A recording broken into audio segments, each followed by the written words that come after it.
my great friend. Hello and good evening, everyone. Welcome back to the Initiative Order, and of course, back to Chalice, Twilight Roads. We are here once again to see how long it takes me to get bored and kill everyone. And I mean, yeah. Rude. Surprised we lasted this long, to be honest. So am I. I have a very short attention span. So before we jump on in and say hello to everyone and learn who everyone is for however long it matters, of course we're going to run through and chat about our sponsors as per usual. I'm going to get increasingly more and more frustrated with Jago as the weeks go by, our own professed dice goblin, for not blessing our wonderful, wonderful dice-making friends with a purchase, unless... Oh no, I thought he was going to surprise me and get one of the dice. Now, there you go. As always, you disappoint me. Yeah, so, I mean, I'm keeping it. Look, I'm consistent. You're not expecting great things. Consistently disappointing? I don't know if that's really good. Yeah, that sounds worse. That's not a good selling point there, mate. Look. Just roll the thing. So, on the realm of dice, let's have a chat about our wonderful dice-making friends. We've got a few of them, as always. We start, of course, with Norse Foundry, who, of course, make dice. Who would have thought? Really, really lovely little ones. Again, the fact that Jago doesn't have them disgusts and appalls me. You can pop onto their shop at any point and use the code TIO15 at checkout for 15% off. If you haven't got enough, and the answer is no, you don't, you can also head on over to Umbral Oculus Dice, where you can buy a set made by the Initiative Order's very own Taryn. You can use the code INITIATIVE at their checkout for 10% off there.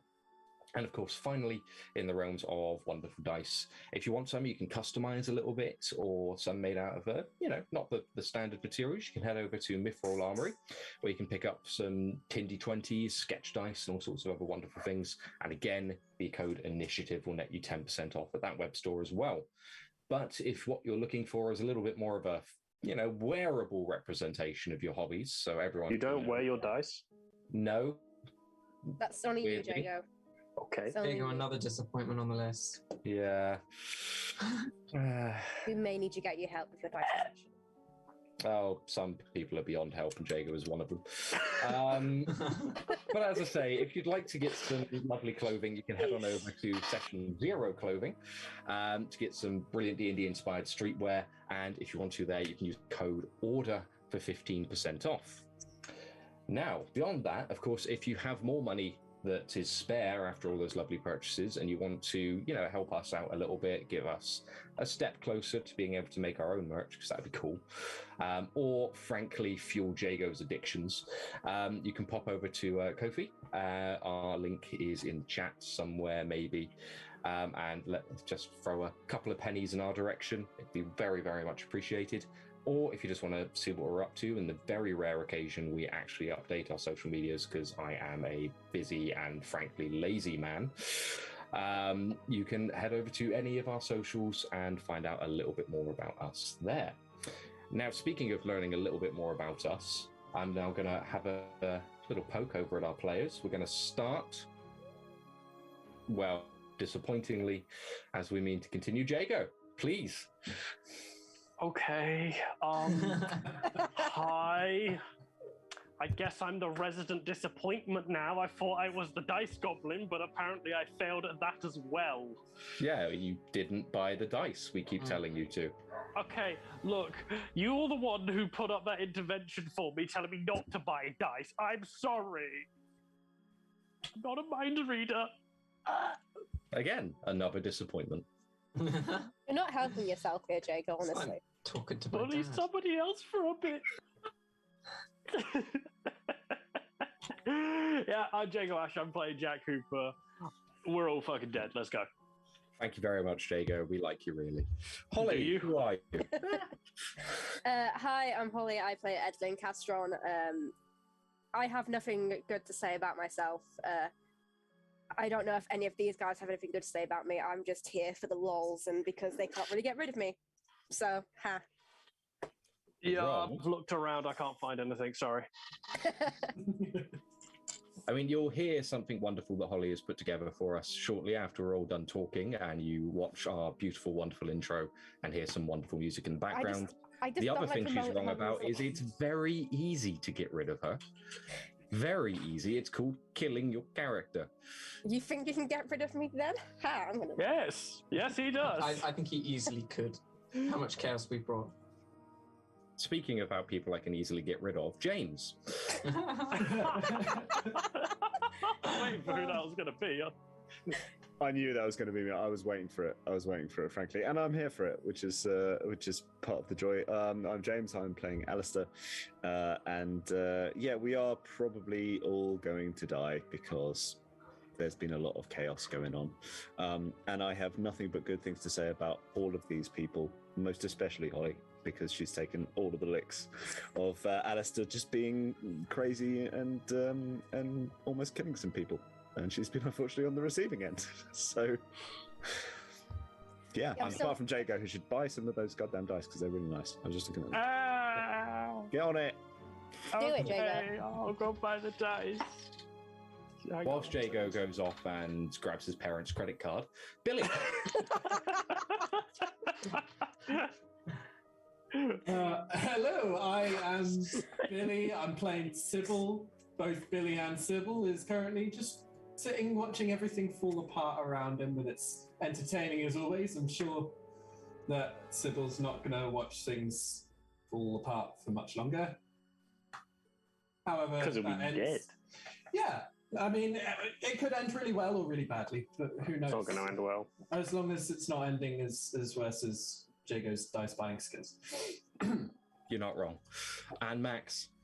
Hi, I play Jules, and she has just had such a nice time relaxing to then deal with these fuckers turning up at the doorstep.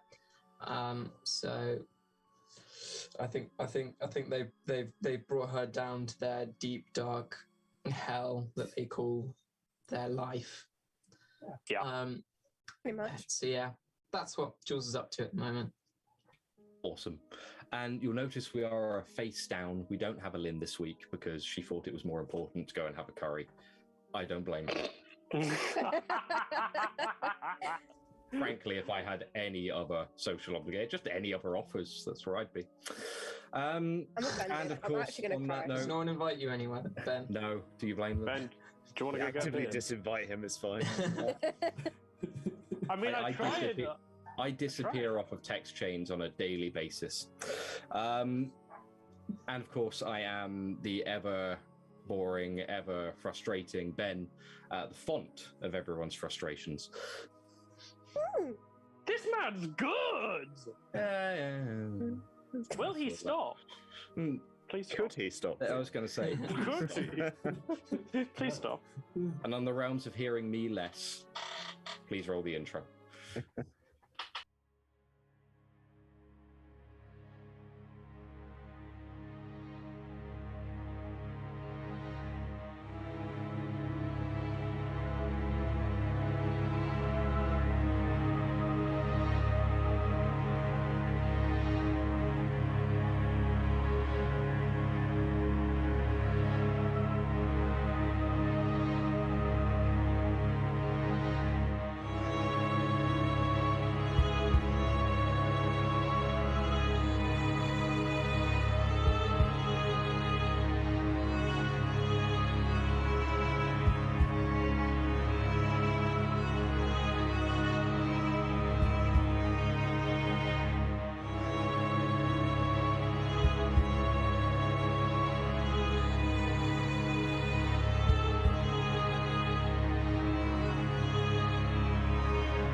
Hello.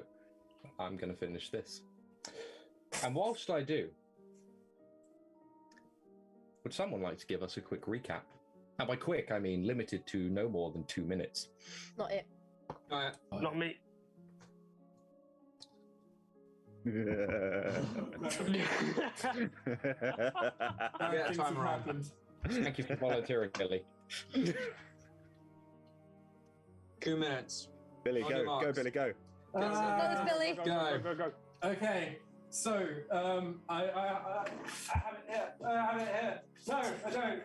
I wrote it down and 1 minute everything. and 50 seconds. Okay, well, we started off. Where did we start off? We started off by getting stuff from the carriage while we had just been traumatized. I may be completely wrong. Stop me if I'm wrong, because I may be completely wrong. Started off, got traumatized, so we started heading back. By we, I mean me. Alister had made his way back on his own. Me, Holly, and Jack. I'm not sure if Sam was with us by then, but he wasn't by the end, I can tell you that. Spoilers. So we made it all the way back to the inn, where we made it back to the inn, and all split up. All disappeared. I went downstairs. This is all I remember. I went downstairs, met with Juliana, who, we all met. Got a minute.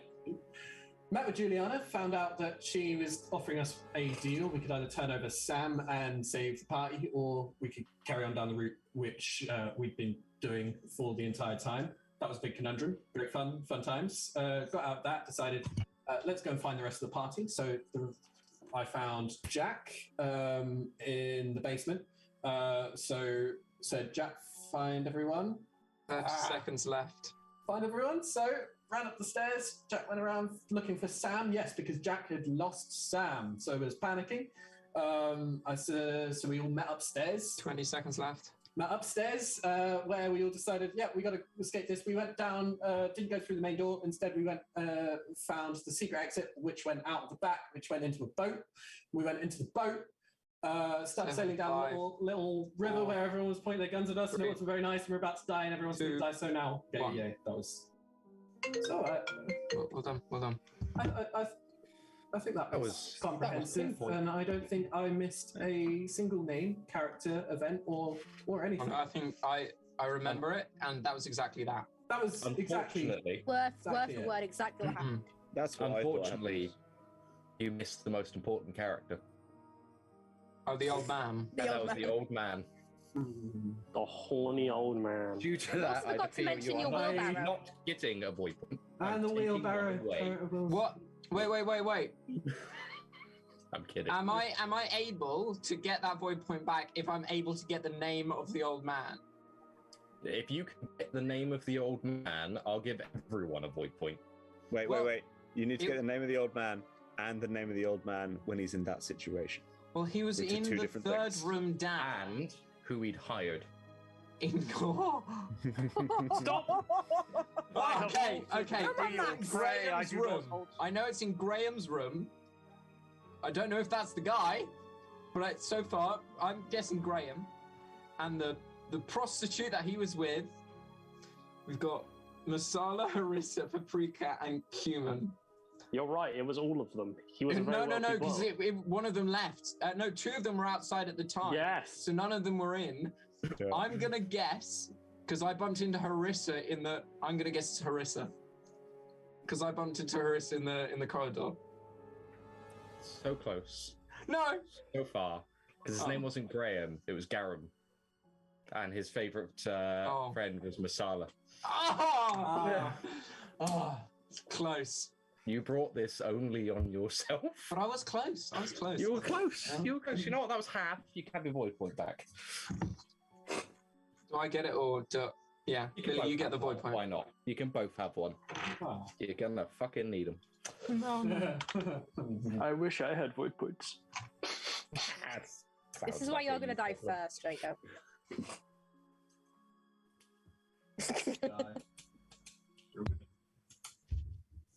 You may not be wrong. Hey. Cool. As we return, we find the party stood, having been just brought upon a small ship, hanging around the edge of the canals, heading into the larger lake of Southside. Just beyond your vision lies the open docks, the dusk docks in the near vicinity. Numerous ships just bobbing gently on the water, the sounds of the night echoing down through the tunnel with you. As the last of you are brought, or offer yourselves, or precisely, to Inquisitor Traeger Karst.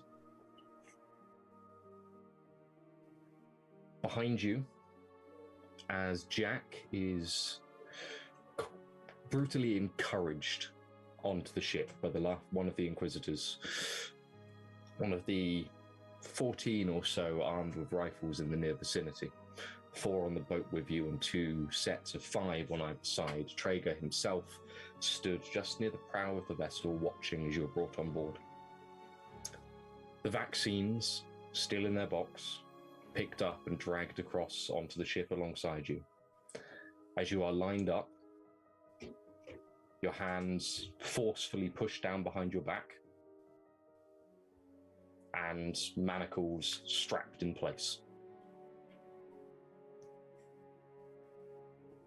If anyone would like to try and resist, now is your opportunity.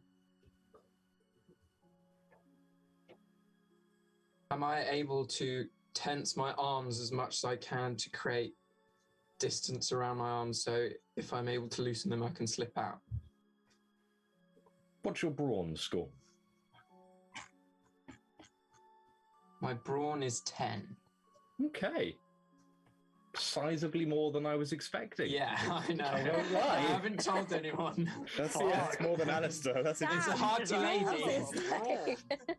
Fuck. Same old brawn as me, man. Jeez. I know.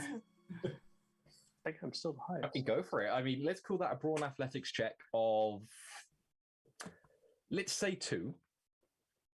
Just to kind of make sure you hold it for long enough that it'll actually matter. That you don't kind of immediately just deflate, for want of a better word, as they actually attach the manacles to you. No, I'm not going to use momentum.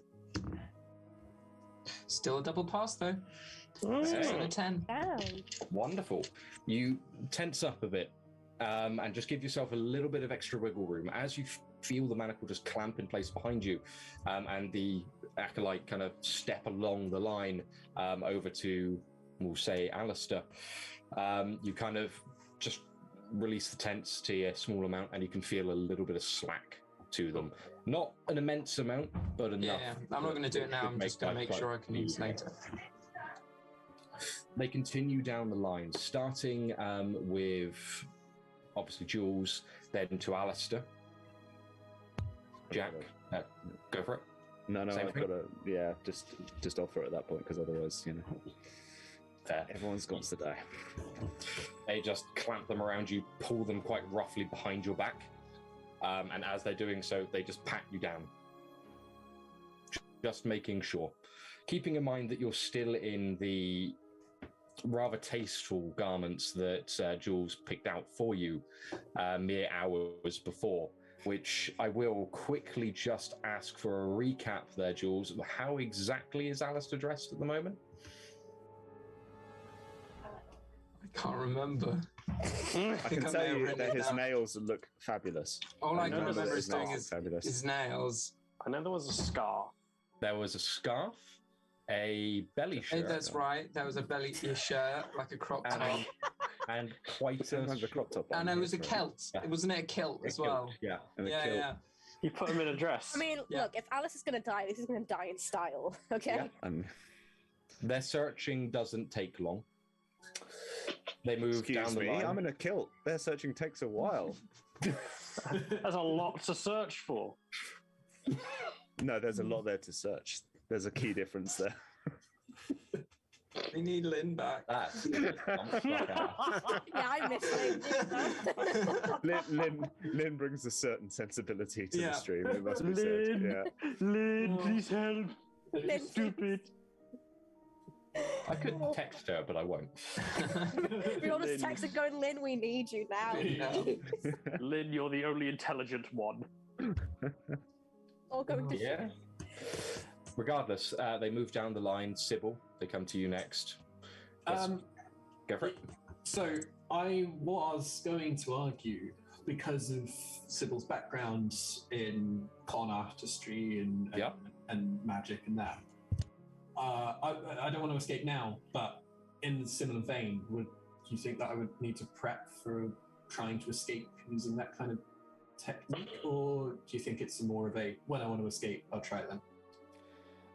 I'll go back to the same question I asked Jules, which was, how high is your brawn? Would it Just to assume you actually have kind of, in the best way, the actual muscle mass to create the extra space? Yeah. I was going to argue that it would have been more like agility, because it would be like getting it, but actually my brawn and agility are both 7, so it doesn't really matter. It's fair.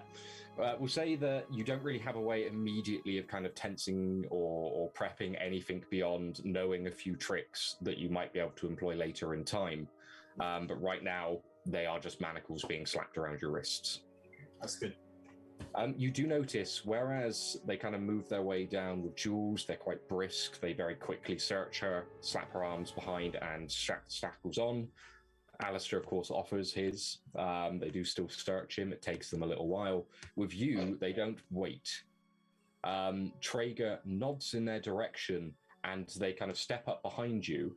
As you put your arms back, they slam their knee into the back of yours, causing you to just drop down to the floor. Ow. Okay. As you kind of hit the ground, they just grab you by the scruff of your neck, pull one arm back, then the other, and just slap the manacles on. Almost immediately, a second Inquisitor from in front steps forward with a large kind of canvas bag, shoves it over your head, and immediately tightens a cord. I just kind of hear her. Well, I think this is unnecessary, but I can't totally say that I'm surprised. I'd like to write a formal complaint to your prisoner containment unit.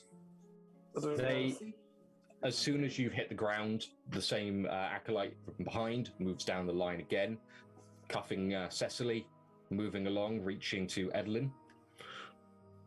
I was going to do what Jules did and try to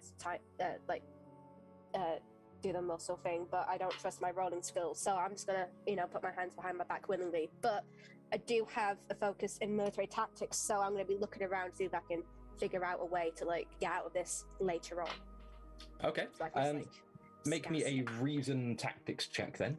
Difficulty, we'll say difficulty 1, and then for every point of success, every success you get, ask a question, and I'll try and give you some information. Insight tactics or reason? Reason. Okay. That's 2.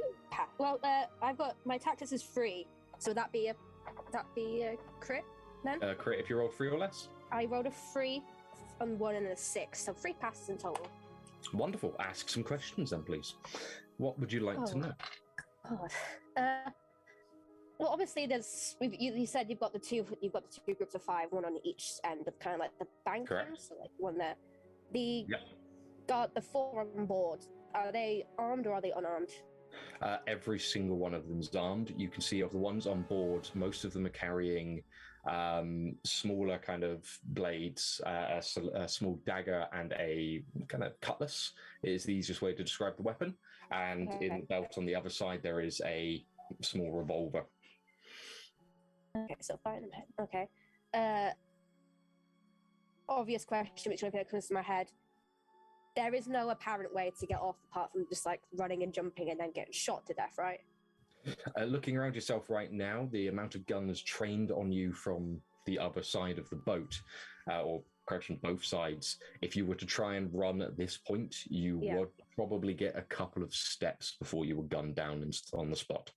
No, that's cool. And I can't think of the last question. Could I possibly hold it until I think of one? Would that be something? Of course. Thank you. I'll give you one for free, which is as soon as they've kind of clapped the manacles around you, the one who'd already covered Sybil's head steps back across the deck, grabs out a few more, and goes to the start of the line of Jules, and not waiting, just... Okay. Yeah, that makes sense. Okay. So they cover Jules' head, move along to Alister. So kind of your typical kind of, we've got you, we're going to cover your head so you don't know where we're going kind of. Very stuff. much so. Cool, okay. Keep it. She's keeping all this in mind, but being cooperative because she doesn't want to get shot just at this moment. Yeah. And that's the mentality you hold as they kind of finish manacling you, move along the line, and the bag swiftly comes down after them, obscuring your vision fairly brutally. Finally, of course, they come to Sam and Jack. With Sam, they hold no hesitation and do exactly the same thing. They reach down, grab their hands, pull them behind their back, and slam some genuinely quite small manacles on them. Sam, fairly obviously, starts to panic. They begin to struggle and try and pull away. Another, the one who is kind of holding the manacles, turns to you, Jack, as he just grabs Sam around the shoulders and pulls them back.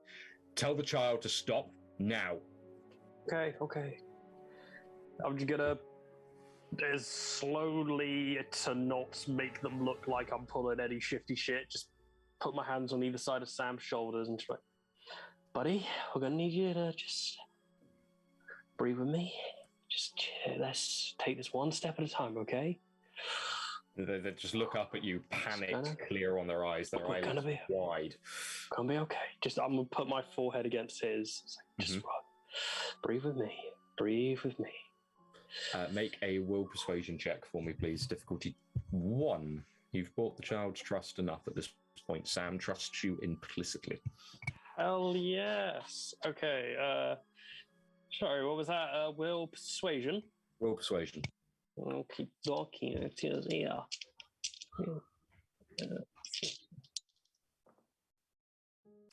3 successes. So that's 2. Perfect. 2 We're momentum. gonna need that fucking momentum. That's 2 momentum for you. And Sam just kind of nods as best they can, putting their hands behind them. You can still see their chest puffing and pulling back, redly, the air misting with every breath at this point as the manacles get clamped on. But they kind of keep their eyes locked with you as the bag. It's okay. I'm still here. Don't worry. Just keep it. You're a strong man. Keep it together. They immediately move behind you, drag your arms back behind your back, manacle, and within a moment, the bag goes over your head. I'd like to say I could do the arm trick, but Jack has no reason to know it. He has no reason to know that trick, so... Perfectly fair. In which case, as the bag is pulled over your head and your vision dissipates, you hear Traeger's voice at this point, not being able to see anyone.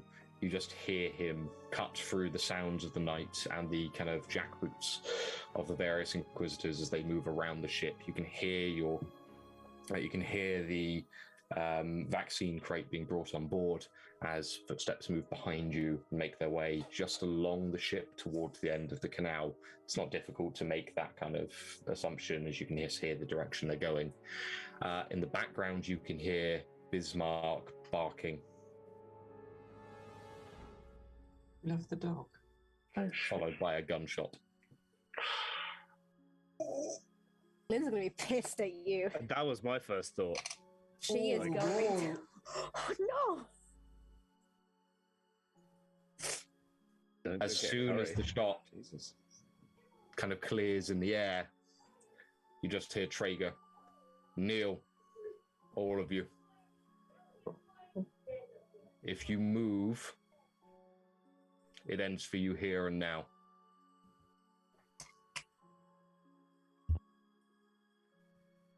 I kneel. I was under the assumption I was already kneeling. I thought I was already on the floor. You are.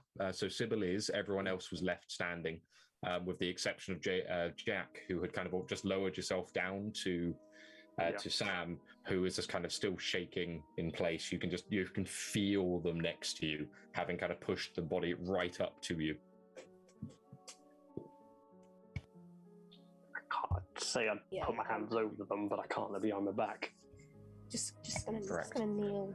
Yeah, everybody's kneeling down, right? Yeah. With that, the rest of you kneel, kind of just placing your knees onto the deck of the ship, where a few moments past you can hear people talking in the background, and then the sound of their voice just goes silent. A few words pass. Prepare the vessel. Heading back to the ship. Get rid of that. At which point you hear the steam engine start to kind of click to life. The sounds of it reverberating along the ship and causing your bodies to shake slightly as the vessel begins to move.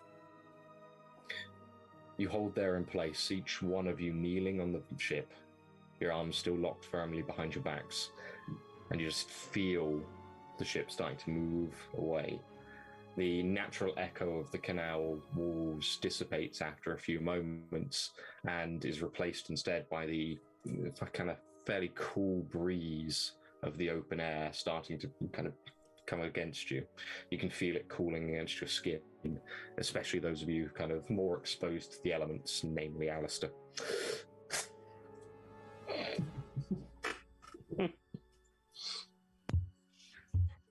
The ship continues along for a few moments before you feel kind of this shakiness start to come to the water, as you can only assume you hit open water. Slowly but surely the sounds of the city start to fade away behind you, and you move for 10, 15, 20 minutes, just gently chugging along, hearing the engine behind you as you move. Is there anything anyone would like to try and do during that time?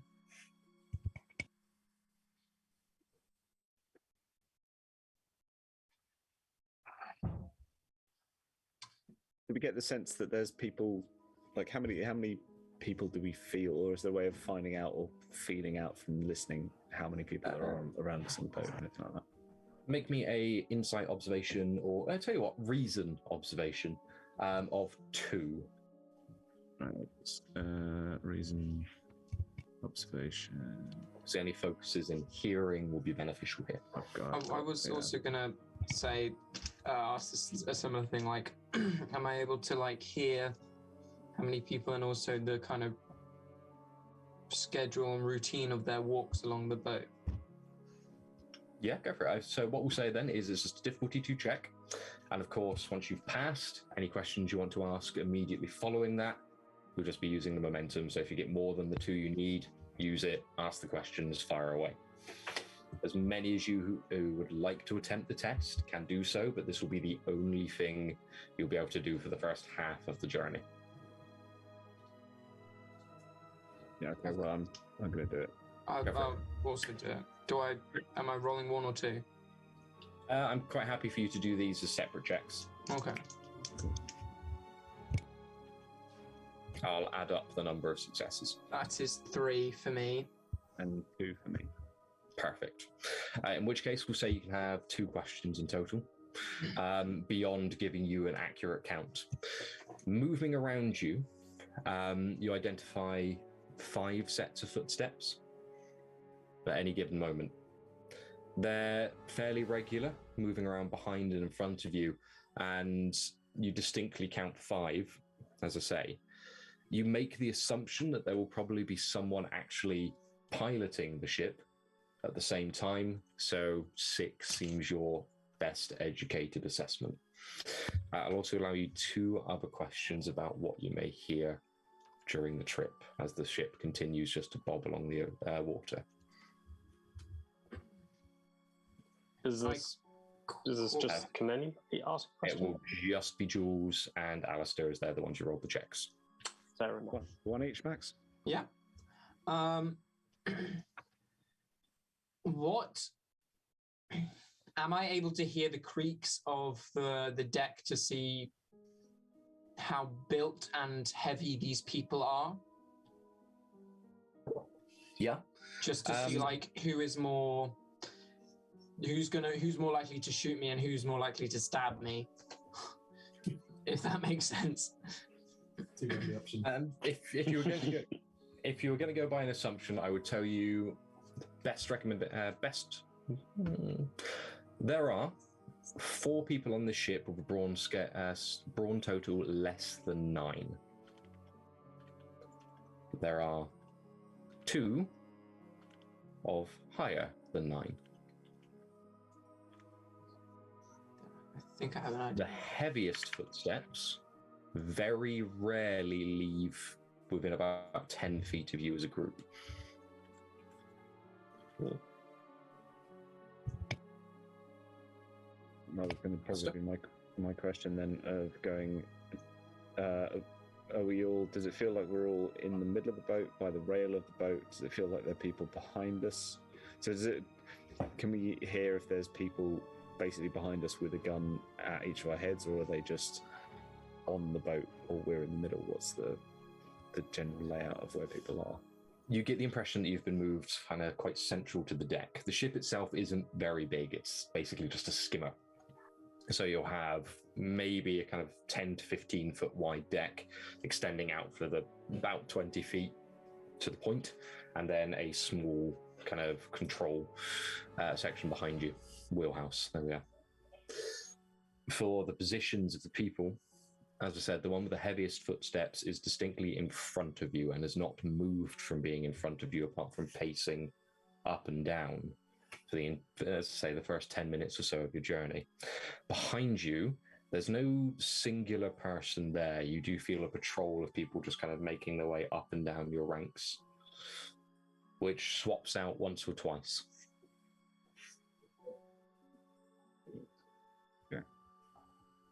Is there anything that Subil, Jack, or Edlynnne would like to be doing? I mean, I was just gonna stay where I am, not make any sort of movements. But in my head, I'm just going through stuff and trying to figure out things. Okay, Subil. I think at this point, both I and Subil are lost as to what to do next. So Subil would just be trying to figure out his next steps. Absolutely fine. And Jack, obviously throughout the entirety of this, you can feel Sam having pushed up directly next to you and very heavily breathing at every passing second. You can feel their panic. I don't know what I would do, but I want to just try and comfort him, but I don't know how I would do that. I would have to say that is very much up to you on how you would attempt. Be happy, Aura, go. I'm gonna need something more than be happy, Aura, unfortunately. Sending out the vibes isn't going to help you too much at the moment. Yeah, I mean, I got them good vibes. They're rolling. I got nothing.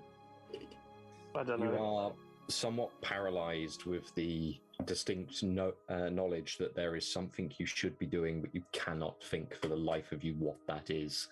And the sheer fact that you just can't reach out and wrap your arms around Sam to comfort them is, if nothing else, distinctly stressful. I need you to make a will resilience check of 1, please. Oh, you. Oh, no. Oh, no. Oh, well, will is one of my higher stats, and so is actually, this is a maxed out check. God damn. I'm going to fail this now that I've said that. I mean, if you fail, I'm doubling the dice. I mean, I didn't fail, but I came fucking close. It's 2 successes. That's 2 successes. Fucking hell, I came so fucking up to 17 and a 13. That's right on the fucking cusp. You did try. As I say, you hold your nerve. You hold your nerve for a while as the ship kind of passes by halfway point of its journey. And again, you can just feel the kind of smoothness of the water at this point. The choppiness of the waves has died down, and now it's just quite a stable journey. Again, the movement around you doesn't change. There is still the distinct silence of the people around you. You still hear movement. You still hear the ship. You hear not a single word pass the lips of anyone on it. accept anything you say yourselves. As it continues out, is there anything else anyone would like to do for the second half of the trip? I'll start as we did with Jules and Alister. The footsteps in front of you continue just to creak on the floorboards as someone paces up and down your line.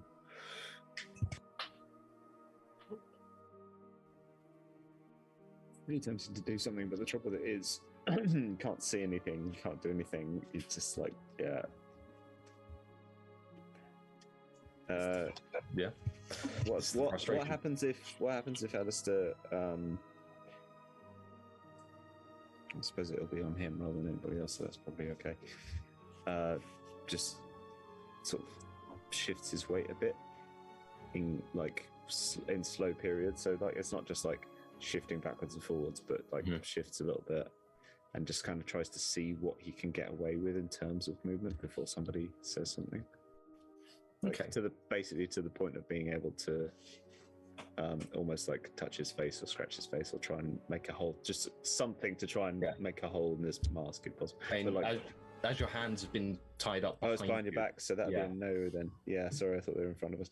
No, yeah, you just shift in place a bit. Yeah, just to see what their level of, giving a shit about how much we move is. You start just with slight movement. You're kind of rocking with the boat a little bit, just kind of as it bumps, you kind of move yourself. The moment you start making distinct movements of your own volition rather than seeming to react to the vessel, you just feel the footsteps in front of you stop, take two broad steps directly towards you, and you just feel something press against the bag closer to your head, and what feels like two barrels just push right up against your forehead. Not another move.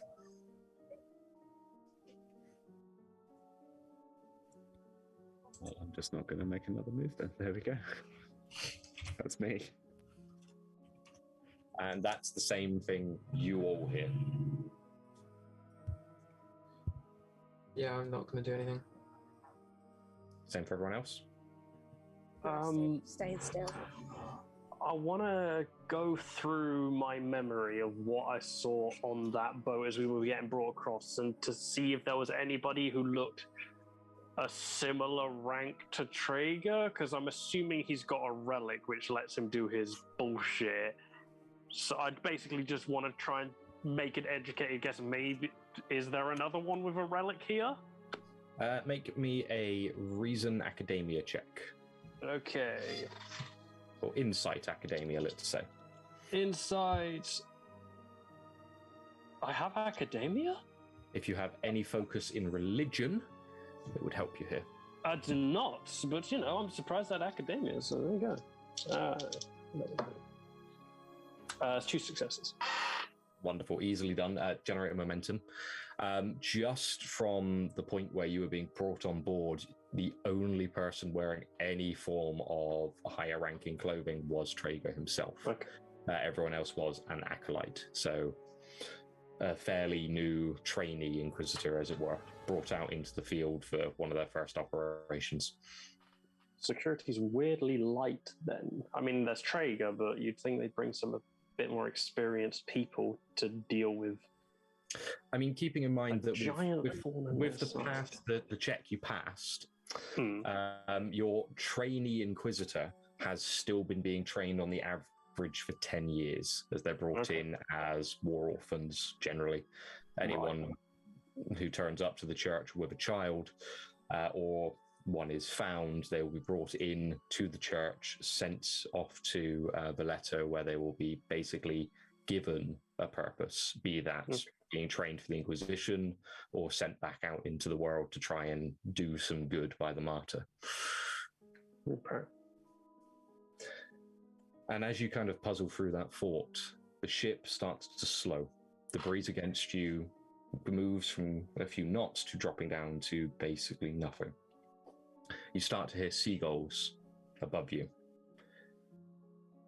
Still no words, however, as the ship knocks against something to the point where you all kind of just sway to one side in response. You then feel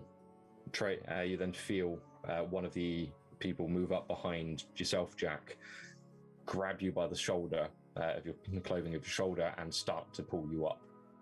Okay. Well, I won't resist. I'll stand up. Mm-hmm. He then does the same to Sam and just moves down the ranks, slowly grabbing each of you and just kind of urging you to stand. Is anyone going to resist? Okay. Slowly, quite rapidly, you're all drawn to your feet, and you hear a long piece of wood clatter down against the side of the ship, hitting something else, and you are brought together. There's a few more moments as you're kind of just stood there, and someone moves up to the front of the rank, being yourself, Jack, grabs the manacles behind your back, and you can just feel them fiddling with something before you hear a small clink, and it just moves away. Making his way down, he goes up behind you, and you can hear Sam struggling. Just the kind of rustling of their clothes, the muted squeaks that they release, and the acolyte just, get over here, lend me a hand. To another set of footprints, another set of footsteps move up behind you, and you hear more metal being clapped in place. They then move down past Sam, where you start to feel kind of this weight hitting your manacles, as if they've been attached to something else. Yeah. Moving down the ranks, each and every one of you have a small band wrapped around your waist, fastened in place, and then you hear another clink as they attach something to the front and then the back of it.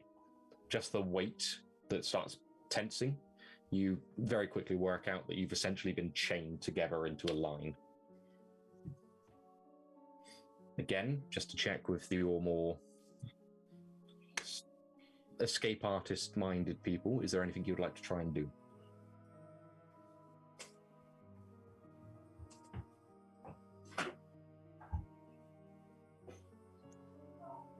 No. I can see the silence I can hear the silence and see the hamster wheel turning in James's head. It's a clockwork hamster, you know. Hogs are clunking.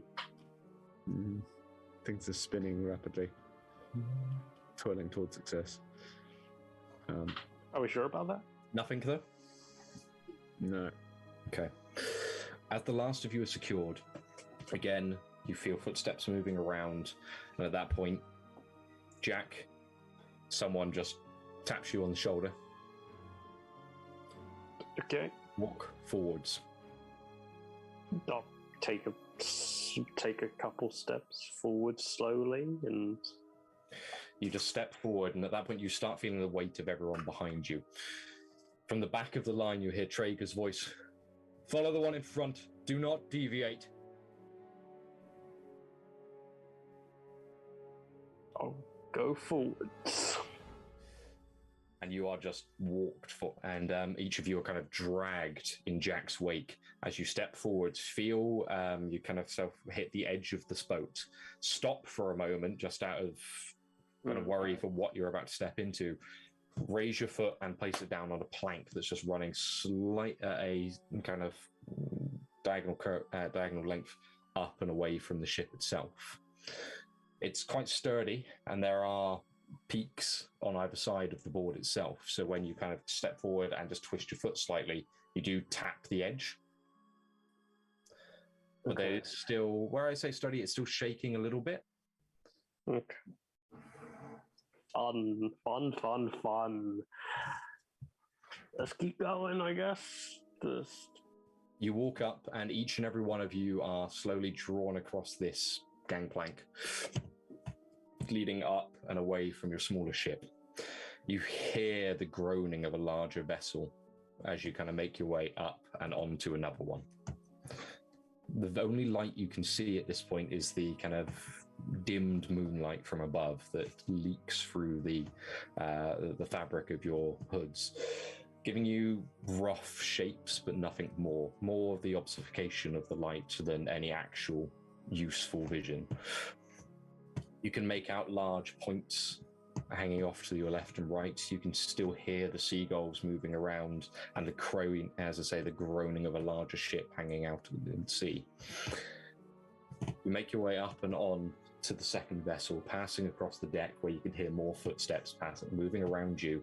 And as you, last of your number, make your way on top, the footsteps stop and you hear a single unified raising and dropping of the feet as you're kind of pulled to stop. Okay. Inquisitor on deck!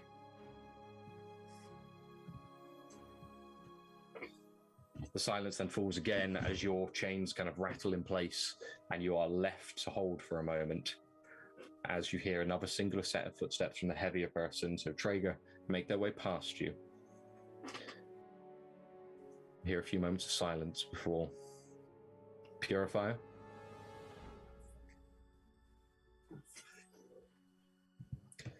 The second voice, much more deep in tone.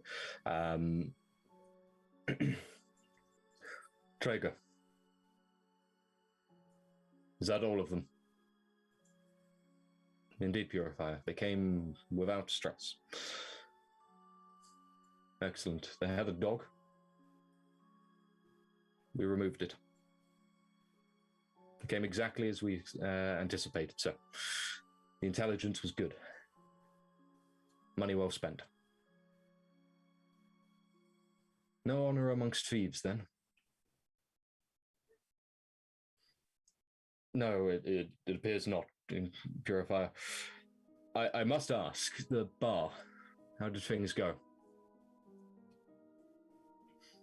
Cleanly. 2 casualties. A shame, really. The owner tried to dissuade us, slow us down. Pulled a pistol and didn't really give us much choice. There was another alchemist of some kind. Threw acid into the face of a protectorate. I've stowed their cargo on with yours. Return it to the keep. Be sure to include in your report. Of course, sir. Easily done. On your way, penitent. At that point, you feel footsteps moving past you and heading down the gangplank you've recently followed up. There is another kind of wave of movement, just singular and unified, coming from numerous people around you. And just as you hear the gangplank being dragged away, smashing into the water and then being pulled back on board, the engine starting to kick back up again, you feel footsteps starting to move away from you. People passing as you're kind of left in place for a moment. And Traeger's voice once again. I told you this is how it was going to end. And Juliana's voice, quite quietly. Well, you win this one then, brother. As her lighter footsteps just pass away from you. At that point, you feel your chain being pulled again, Jack. As you are dragged along. Each one of you pulled along the edge of the deck. You hear a large port door open up. You hear the turning of the wheel as you are brought down into the ship itself. And as you hear it close behind you, the last bit of moonlight just vanishes, leaving you in pitch darkness. You are slowly brought away and quietly locked, one by one, into small cells. Light returning to you as your bags are pulled free, chains removed. One by one, you see well, more precisely, Jack, you're started in this very small corridor. On your right, left, and directly in front of you, you see a series of 3 solid steel doors with handles on the exterior and small sliding windows just at the top. You have your kind of mask removed. The door in front is swung open. You twist back to see the rest of your group kind of tied behind you. They undo the shackles on your hand.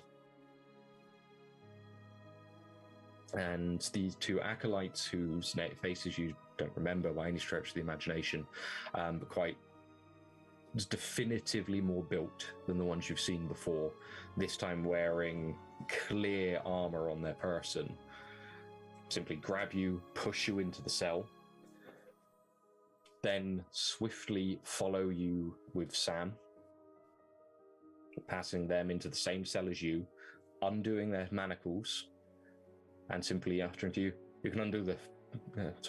you can remove the hood yourself. And they slam the door behind you, locking it. The rest of you, one by one, are detached, your hoods removed, your manacles loosened, and placed into an individual cell by yourself. As the last cell door slams in place, you hear a key turn. Within a small box, no more than 5 foot across in any direction, tall enough for each of you to stand without any real trouble, leveling out at about 6.5 feet. Nothing more than a small wooden shelf and a wooden bucket pushed in directly underneath it there to greet you. No windows, just darkness. The door is locked, and you hear their footsteps move away as you are left there to rot. Yes. Please remove. Please remove. Sorry, go on. Guess it's time to pull out the harmonica. Oh, Snip you the banjo in have, this time. for fairly obvious reasons, you have all been searched, and anything that is not clothing has been removed from your sheet. Oh, even my This is dragon stone. my brass knuckles. Weirdly, yes, even your swords. No, I said dragon stone, not My sword. brass I knew my sword was gone. knuckles, I hid in my bra. I made sure I hid it last time, and it's been hiding there since we That's a turned good up. point. I even have the difficulty of your check here. We will see if they found it. It's under the boob. They did not. Okay. We're very timid guards. Under the boob. Just, You're good. This is Skyrim, realise- right?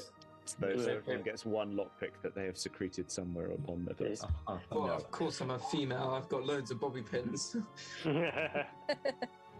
Well, they realised when they got to Jules that they weren't actually boobs; they were just pecs. Yeah. That much brawn. That's where all the Fear. brawn is. Hello, my name is Jules. I can spend the bars with my arms. My name is Jules. It's very nice to meet you, cute man. That pretty lady. Start Johnny accent. Been a while. At which point, the scene ends. So any stress you have is healed. You'll be starting the next scene by taking 2 mental stress damage that will bypass any courage. Imagine having courage. Damn. That's my thing. Am I, instead of taking that, or at least taking 1, able to take all my frustration at the bucket that I've been given and smash it against the wall? Oh, So you got my the shit. bucket is gone, So- however. I mean, could I That's argue fine. Could I argue the point that Edlynnne would have just like this? Oh, am I back? Did I go off for a Fine. second? You did disappear for a second. Yeah. Okay, it's because my computer doesn't want me to argue the point. Yeah, could I argue the point that seeing as my truth of being a sword of Eledro and trained from birth, I essentially would have been trained for a situation like this, so I wouldn't take 2, maybe 1, but like not 2 mental. I'll say you just take the 1. You're not so much worried about yourself in this situation, but you have, of course, been separated from Sam. He's with the guy, and he's with the guy who keeps dropping him, so that's even worse. That happened once. I'm never gonna let it go. I'm sorry. Never let You're it just go. jealous because Ben said intrinsically trusts. He's never going to give it up. I don't know what intrinsically means, so it doesn't affect me. Well then, I'm big brain. No. You are left there for about half an hour. Should take off 2 mental stress. Ben, Yes. how big are the nails in the bucket that I just destroyed? Not that big. You It's a cheeky shit. carved bucket, not a bolted bucket. So, okay, They have literally just carved it out of a large carved piece. it out of wood. Mm-hmm. Would they not be like wooden panels or whatever, like a stereotypical barrel. wooden bucket? It's a barrel? bowl, Max. It's a bowl. It's more of I've a been bowl. given a bowl. It's a deep bowl. Been given They half don't a body, especially respect against us. It's like a wooden fruit bowl. Yeah. The honest really answer I have careful for how you you use is these are people who know how to stop people breaking out.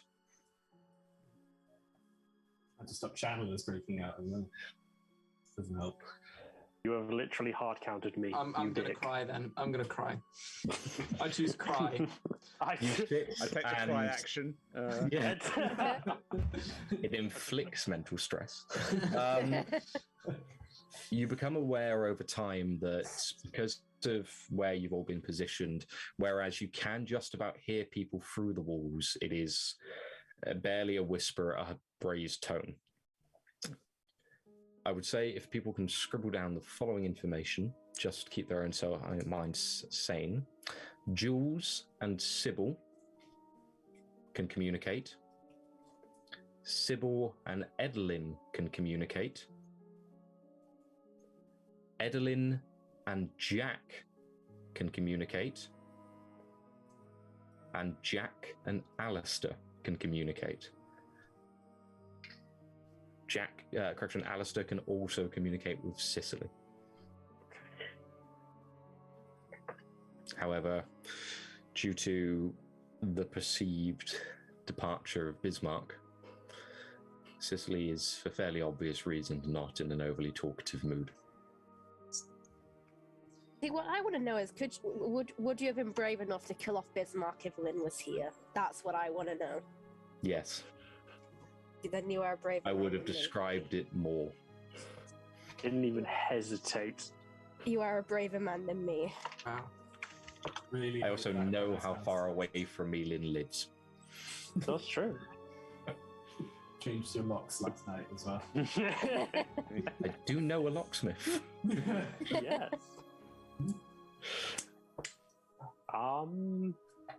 Yeah. You are left for, as I say, about half an hour, which is long enough for some of you to at least kind of gain your bearings a little bit on what exactly has happened. As you hit that half-hour point, however, you hear footsteps rather loudly making their way down the corridor and stopping outside of the door. Someone's in a rush. A key turns, and Alister's door opens. Get fucked. Outside stands the same 2 acolytes that brought you in, this time carrying a coach gun. Scattergun, shotgun, however you wish to describe it, raised dutifully in your direction as a pair of manacles is thrown to the floor in front of you. Put them on. Very slowly reach down and clip them on in front of me. Yeah. Like that. Step out. As one just kind of steps to the side of the door, the other directly in front of it. Stand up. Step forward.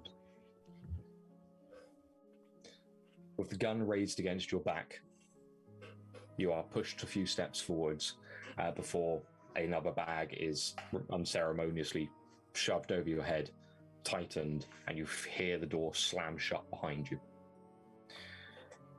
You are then walked away. You can feel yourself pass through the bowels of the ship. You can feel the heat of something loud and mechanical moving next to you as you are dragged through. And at this point, I'm going to be borrowing James alone for a few moments. Okay. Have fun. I mean, I'm going to definitely use this time to go cry, so. La-di-da-di-da. Ben, would you like our cameras on or off to... will we be distracting? I don't treat any of you as people, so it won't. Danny's done a thing, so you're all good. You're fine. Okay. Yeah. I've never been so offended. I'll just... Holy shit. Either way. Alister. You are pulled through the ship and eventually you find yourself taken into a small room. Pushed down onto a steel chair, your arms clammed onto a wooden table, and your manacles clapped into something else. You can see light flickering in front of you through the bag, and rapidly the bag is kind of pulled off. And you find yourself kind of sat on a small wooden in front of a small wooden table, your manacles attached in the center of it, with a small oil lantern sat on the far side of the table away from you, with a young woman sat directly in front of you, dressed in Inquisitor's robes, a small rose in front of, embroidered on the side of the robe, and in front of her a large open book and an ink pen. Who are you? I'm just a traveller with this group. We're all trying to make our way to deliver some vaccines. There was a contract that I got caught up in. And who are you, and what are your ties to the Freed? The Freed? I don't know what you mean by that. I'm just trying to make some coin. Can you make me a will persuasion check, please?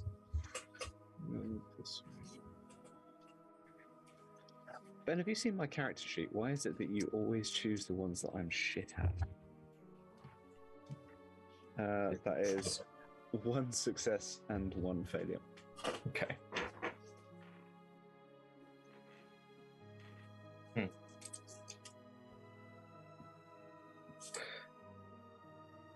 Where are you escorting the channelers? Sorry. I don't think we had any channelers in the party.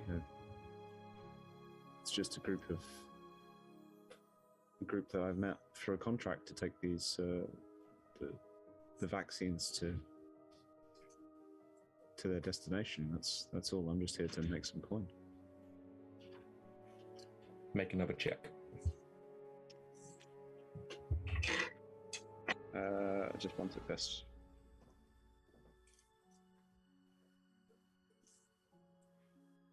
What happened to the town of Poppyborough? Just slightly matter outside here. That isn't the place where the inn was, where I first met everybody. No, not at all. No. Okay. So I honestly... No, that's fine. Yeah, it's not a name you recognize. That's what I thought. Right, I just wanted to be clear that I wasn't. Whether I'm lying or telling the truth, it's nice to know either way. Yeah. But this is definitively something you don't know. Sure. I don't know. I've heard there may have been some problems, but I have no idea. Just scribbles down. To whom does your allegiance lie? To the martyr, as it does for all of us, surely.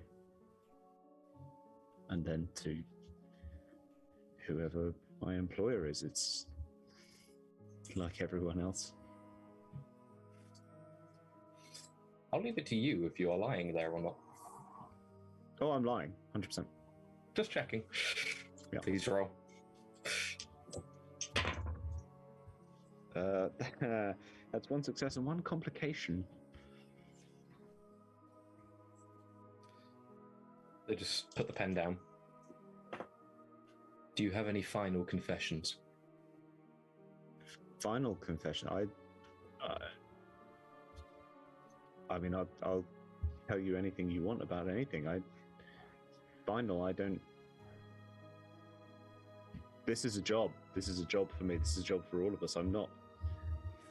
What have I done? What am I accused of? What's the? You are accused of murder,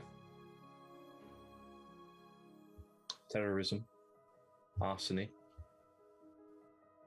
No, aggressive acts against enforcers of Chalice.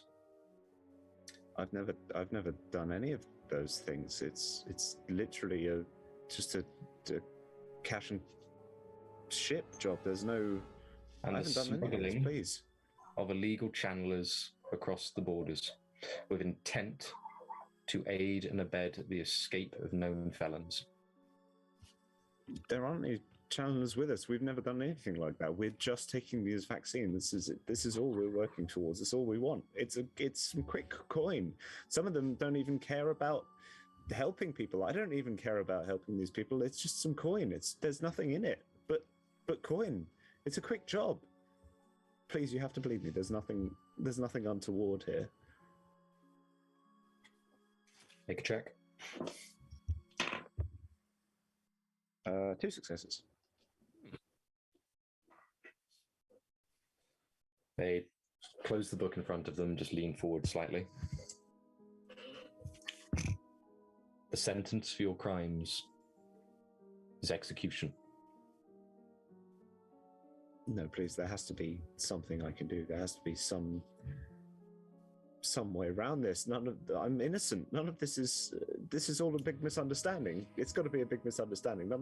We're just trying to deliver these vaccines. Please. What can we do? What proof do we need to show that we're? There aren't any channelers. We don't know anything about channelers. We're just here to deliver this. It's just a job.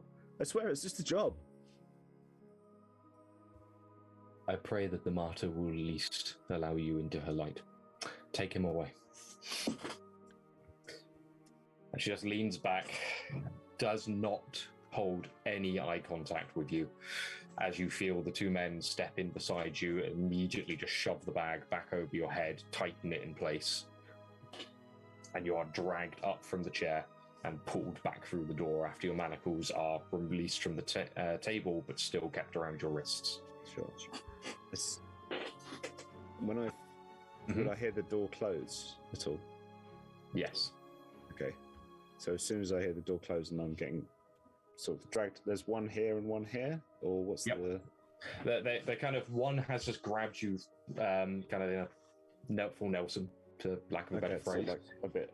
Yeah, and one is just okay. You can feel the footsteps in front of you. Like literally, and just there in front of me. Yeah. Okay. But I can't really see anything. Correct. Well, there's only 2 of them right now, as opposed to what I'm assuming will be 6 or 7 of them. When they came in, the guy with the coach gun in front of me, or holding me? He will be in front of you. He'll be in front of me.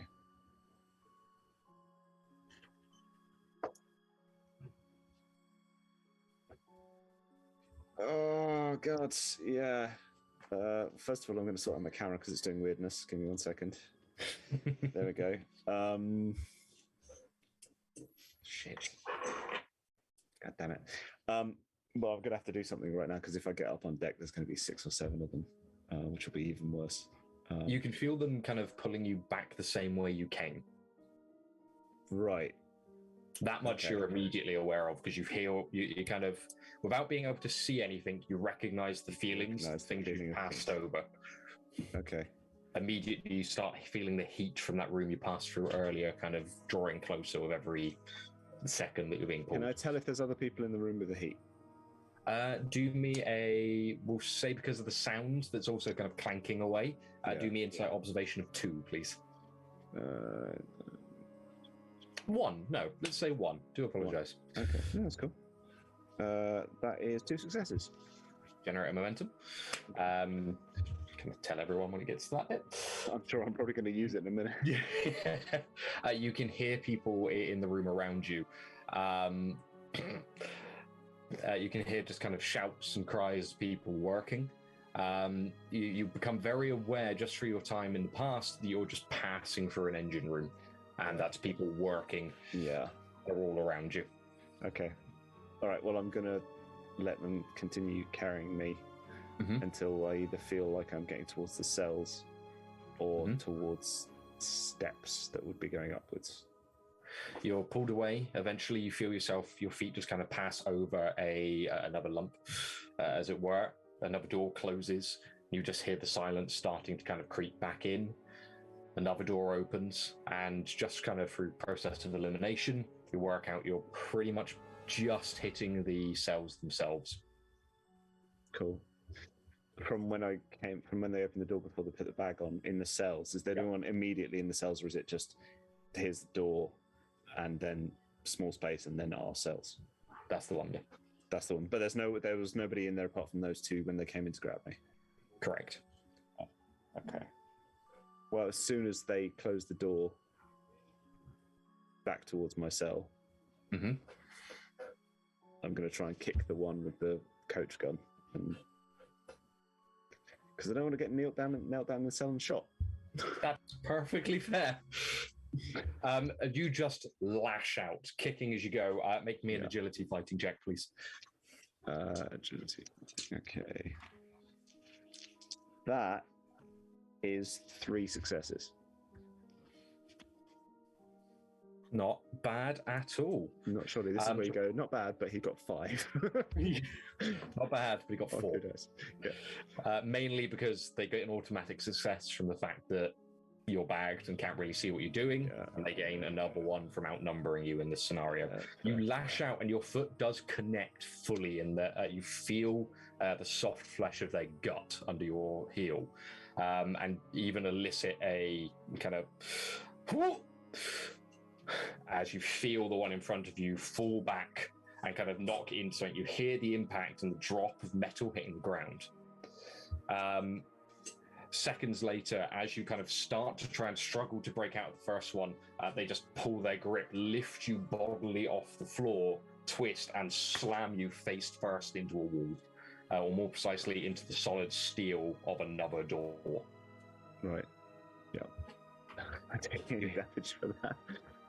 You'll be taking, let's say, 4 physical stress.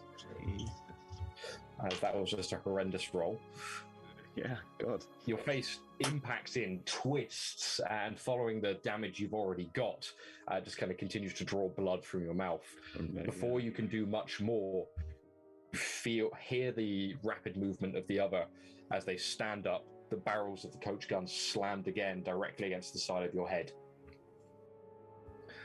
Move again, and we will speed this process up, you fucker. You would have done the same. You would have done the same. I'm sorry. You would have done the same. We're all innocent. I'm sorry. Get him back in the cell.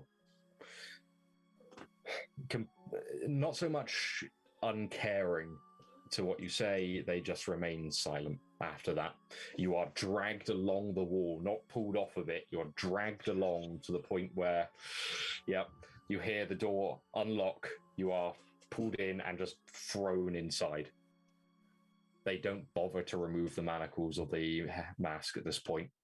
You collapse in, hitting into the shelf, the small kind of chair against the wall there. Not enough to cause you damage, as you kind of can stop yourself this time. But the door just slams closed behind you again. You hear it lock. At which point I feel I need to ask if we can have everyone back. I will ping everyone. There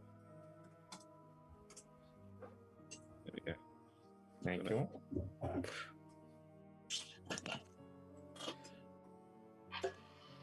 So how'd it go? You Ben did alive? nasty things to me while you were away. Oh no. He really let me down.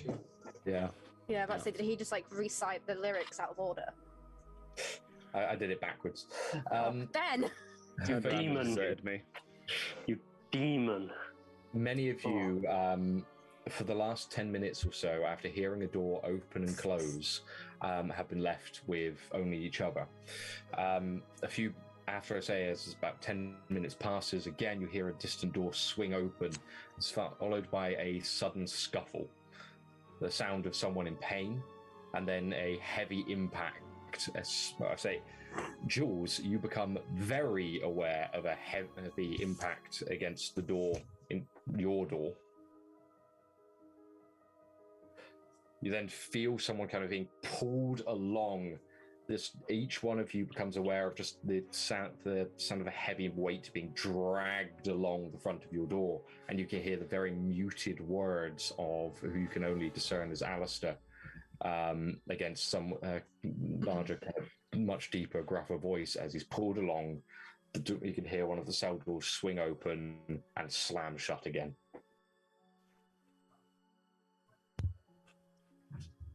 There's then a couple of seconds that pass before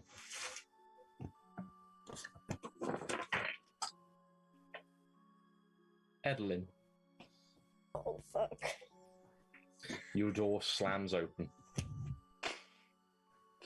And waiting for you on the outside are two distinctly angry-looking acolytes. One with a coach gun leveled at you. The other stood there with a bag and manacles. They fling the manacles on the floor in front of you. Put them on. Yeah, I'm not resisting. Just putting them on.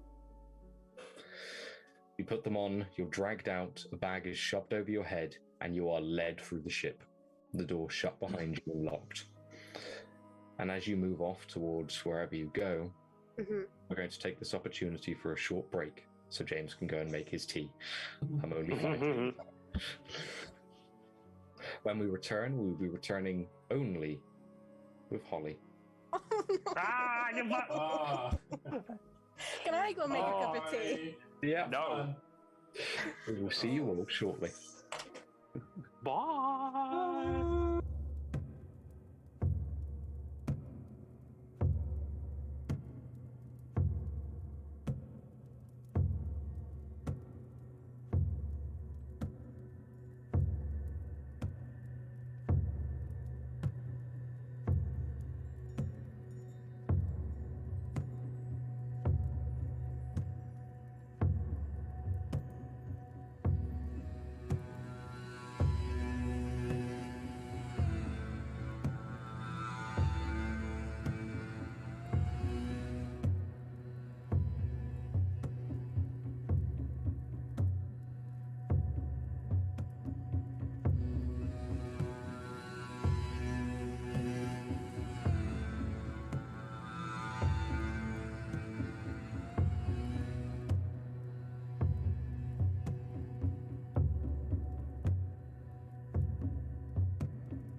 welcome back. Thank you for holding with us over the break.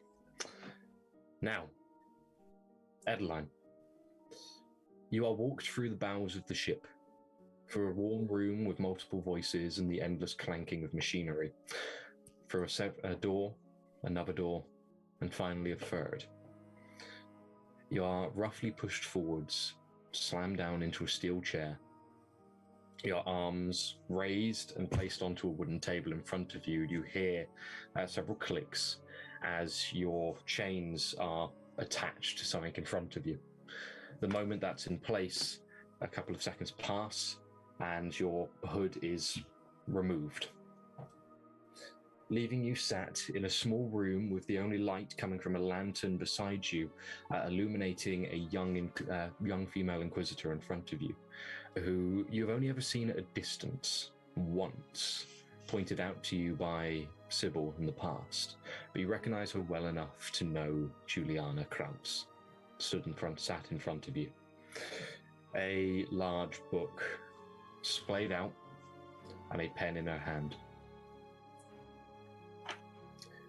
Who are you and what are your ties to the freed?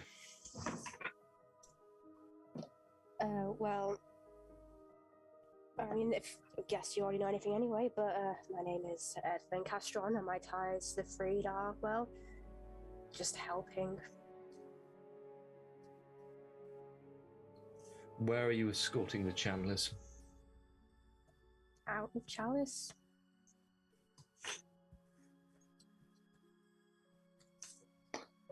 What happened in the town of Poppyborough? I'm not too sure on. It's been a few weeks since then. A lot of things have happened. Can't really remember particularly. Make a will persuasion check, please. Yeah.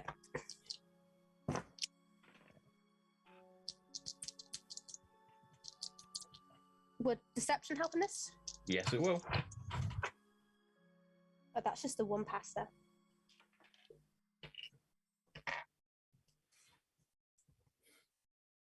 She just writes an answer. To whom does your allegiance lie? Well, it lies with me and my home country of Weiss, and to whoever needs help.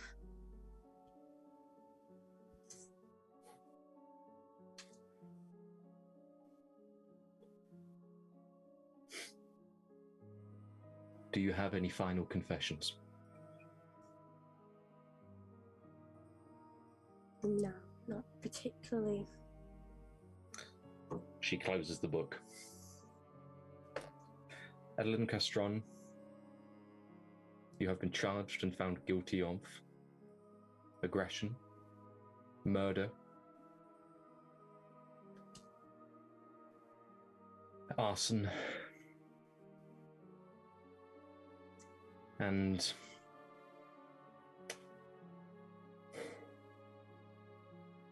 you know. The punishment for these crimes is that you have been sentenced to death.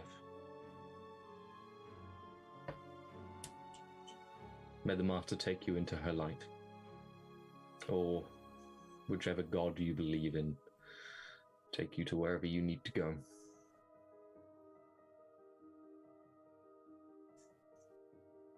It's fine. I do have a saying where death before dishonor, so if it's my time to die today, then yes, it's fine by me.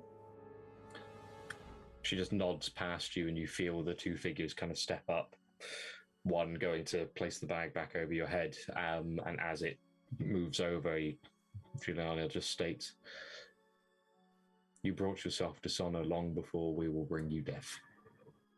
No, I think you trying to hurt people who really just need protecting and help brought dishonor. I was just trying to help.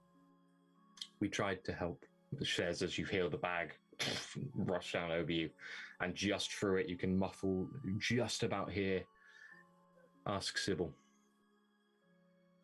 As your manacles are released from the table, you are pulled up and just dragged out from the room.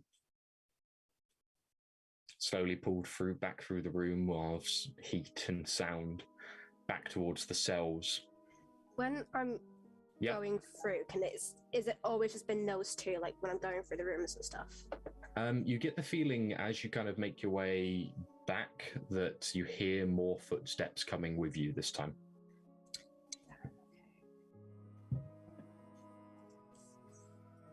Well, that goes that one. Oh, guess I just keep walking, but I want to keep notice of how many footsteps I can kind of hear in case any kind of disappear before I get back to the cells. So then I can Make me an insight observation check of 1, please. Yep. Insight observation. Come on, do good, please.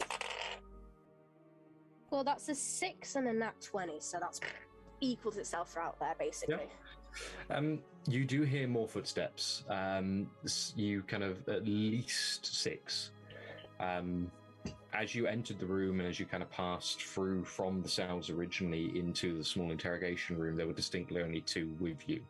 However, one of them was left outside the room you were in. Mhm. When you were pulled back out, you heard 4 more additional sets of feet kind of following along after you. Almost as if they've gone out to get more. Oh. Do I do something stupid? I might have to do something stupid. Fuck it, I'll do something. No, I'm not gonna do something. I'm not gonna do something stupid. Hold on. D6 aside. I'm gonna try to do something stupid. Probably gonna regret doing this. Is this? Or I just want to clarify. So, you said there's 6, but like I'm gonna guess when the coach gun is directly kind of behind me, like pushing me on. You are aware of someone behind you, but you can't see. I'm just thinking, like, do I feel like any barrel or stuff kind of? There's nothing being pushed against your back. You are just being led forwards. Okay, I just kind of just want to stop and then just. No, yeah, I just kind of just want to stop and just be like, you know, maybe your god isn't going to particularly like the fact that you're killing. You innocent immediately people. get smacked around the back of the head with the butt of a rifle. Doesn't really fucking affect her because she's still going to say, you know, the fucking good god's going to be happy with you there. Take 2 damage. Yeah, and I guess that's bypassing any armor I've got.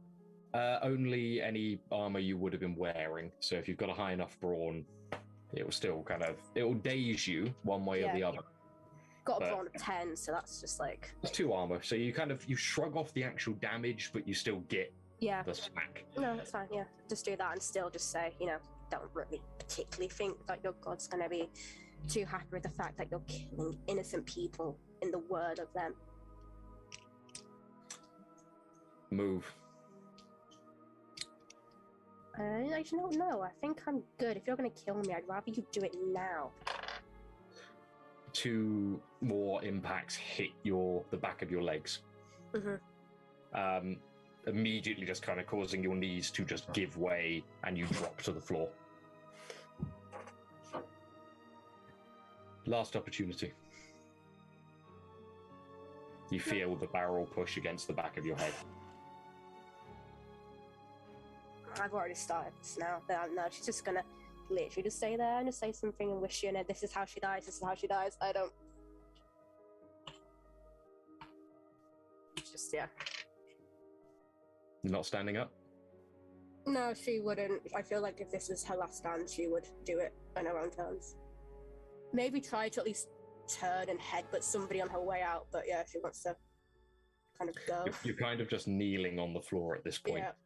You can feel the boat kind of swaying from side to side.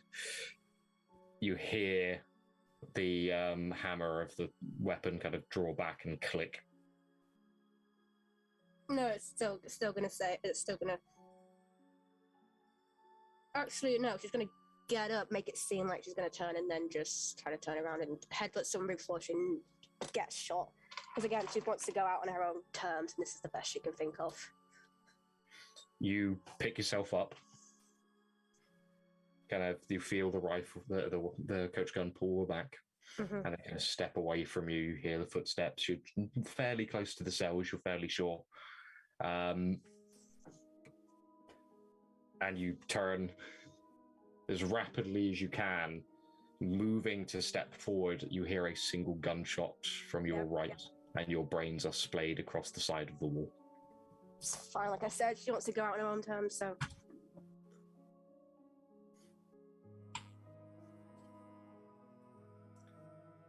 Unfortunately, that is that.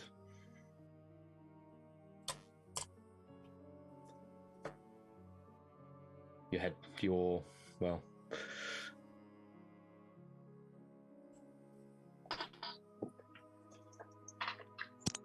everyone. From the depths of your cells, you hear a gunshot.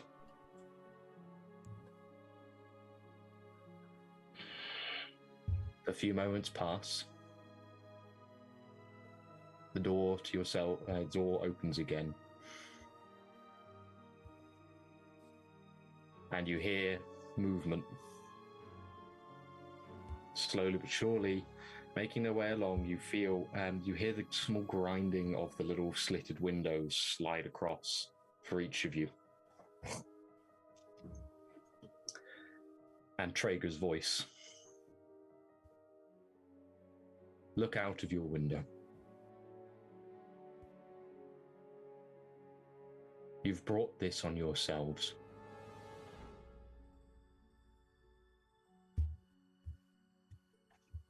Assuming you'll go to them. You move up, each of you peeking through to see lying on the floor in front of you, in the center of the cells, the side of her head blown out, Edlynn's lifeless face looking back at you. Cowabunga, dudes.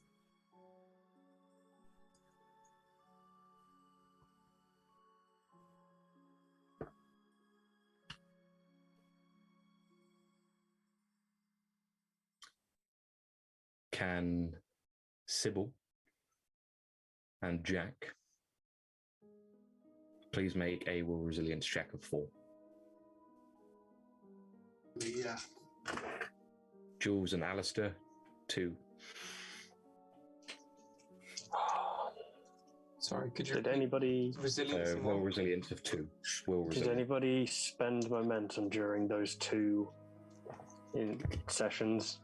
I gained a momentum that we could Us. have. That I didn't spend. So we'd be up to 6 then. Mhm. Oh no, wait, scene change. It would have been 4 then. So we're 5 now. Yeah. Okay, will resilience. Pass. 2 passes. That's Thank you. literally my thing. 2 passes for me. Would discipline or was No focuses will apply to this. that okay? That's 2 successes. Subil? One success from me. Subil and Jack. You take 7 points of mental stress.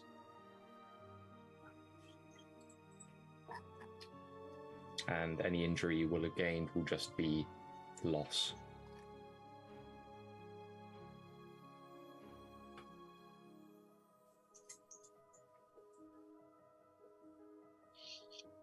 As you're left to just kind of look at it for a moment, you see Traeger stood next to her, still holding a smoking gun.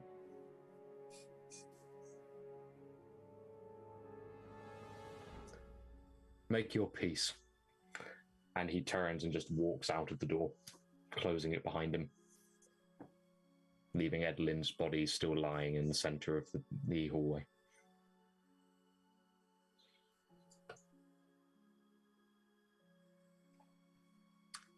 Jack. Sam is next to you, trying to look through the window. They can't reach, they're too short. And I slide the shutter closed myself. You try. Just It's shimmy it. definitively not designed to do that. Yeah. It seems to have been left open on purpose.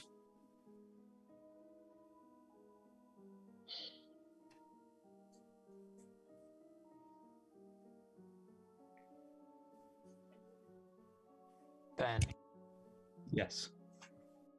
am I able to pick up the broken bowl and try and create some kind of stake with it and see if I can slide it in my sock?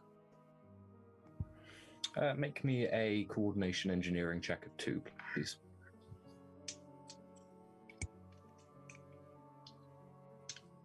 No, I don't need momentum. That's 2 passes, 2 10s. You've got a rough weapon with you. You kind of slide I think it would be like a one-time use thing. It's not like a... You're talking a shiv at best. Yeah, a shiv. From you kind of go off and do that. Subil, Alister, you can still see a body lying there. The only main difference is the dripping, of course, from the open wound on the right side of her head. You can see the blood's just impacting onto the wood of the ship. Still thick and silver. And still just turning to iron on the floor as it drops. A small pool starts to build up until eventually her head isn't so much drooping as supported by this lattice work of iron that's just coalesced out of the side of her skull. Her hair kind of meshed into it. Eyes still staring up off into the distance. A look of pained resistance etched onto her features.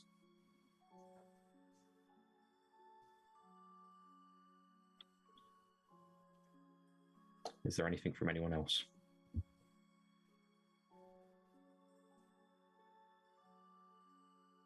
We all have to get out of here, otherwise they're going to do that to all of us. I'm assuming because the slots are all open, they can... Yeah, you're now able to converse quite easily. They threatened to do that to me. I fought them while we were coming back, but they didn't. What did they say to you? Like, They just asked. They asked all the questions. Why was I here? Who was I with? What was my connection to the Freed? They asked about a town, Pepperidge, or... but like, what's going to happen to you? Well, they said They said they were going to... they said they were going to kill me. They said they were going to execute me. I was expecting them to... I fought on the way back. I was expecting them to... As soon as we got back to the cells, but... Nothing. They just threw me in again. I denied everything. I denied all knowledge of knowing anything. I stuck to the story of we're all just delivering the vaccines, but they didn't. I don't think they bought it. Look at what they want. Like, what could they possibly want? What do we know that they don't already know? What do we have that they don't have? They've got us in custody. I don't understand. And Edlynnne definitely didn't know anything. Didn't deserve any of this. They just cared about the town. What happened in some town I've never heard of. What was the name? This is the Pepper. Ben, I'd remember what's the name of the town. I've forgotten it. Oh, you can't hear. Sorry, Poppyborough. Poppyborough. I don't. What happened in Poppyborough? Huh? Kaz? What did you do? I don't know if I would care about that. Because I'm here to help you, but Why? if I find out that I'm on the wrong side, We didn't. Jules, you've just seen them shoot one of our friends in the head. I think whether or not you're on the right or wrong side, they're definitely not the right side. We can talk about this as much as we want right now, but we have to try and get out. We have to try and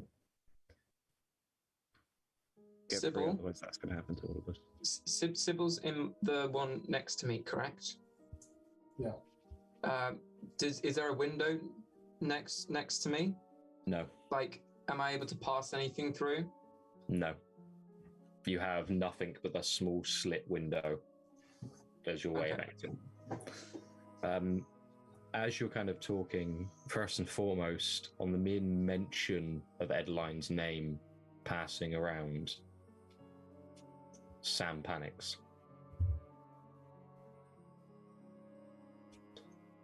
Next to you, Jack, they go from kind of wanting to just see what's out there to now rather feverishly trying to clamber up.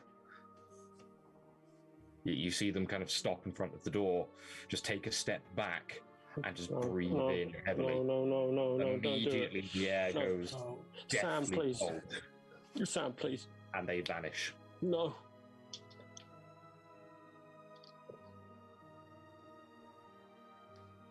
A couple of moments pass, and any of you still at the window watch as Sam reappears in the middle of the corridor. Sam, don't. Just stood directly in front of Edlynnne, Kid, get away from her. staring. Kid, it's not good to look. The face immediately begins to just crease.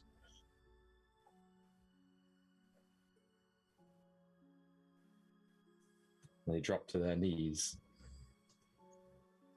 and begin to cry.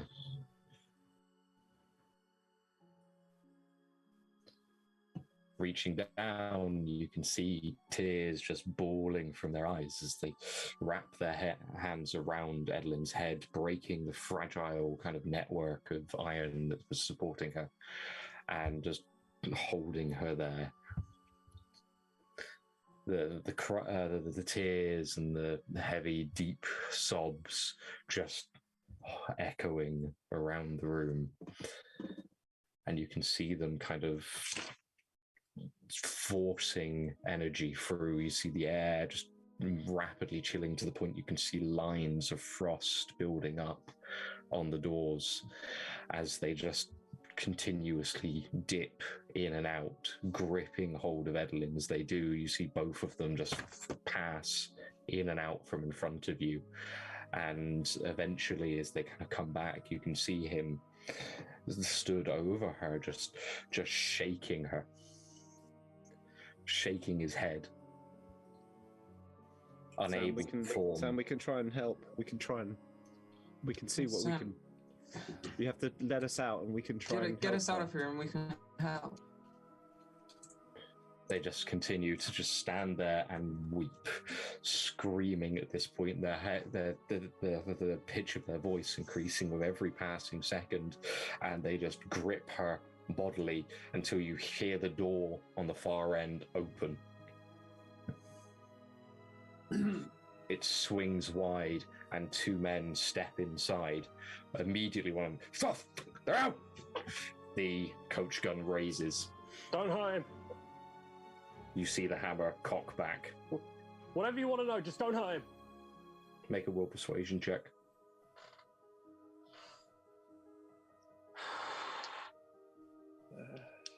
14. I'm spending momentum. 3 successes. They hold the rifle, pointing directly at Sam's head, who hasn't even noticed them. They've just doubled over at this point, are holding themselves tight to Edlynne's breast, and just a head nuzzled in to her neck, refusing to look anywhere else. The acolyte steps forward, grabs Sam by the scruff of their neck, and just lifts them free. She screams, gripping as tightly as they can to her, and he has to fight Sam off. Eventually, wrapping their arms around, pulling them free, they drag Sam and Edlynnne free from the room. You hear the screaming continue until the door is slammed shut back behind you, and you hear nothing.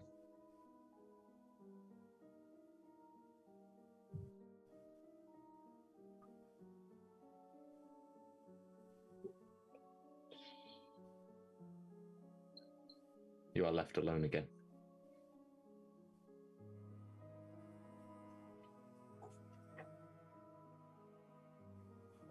I'm not going out without a fight. So, as soon as they open up this door, they're gonna get a world of hate.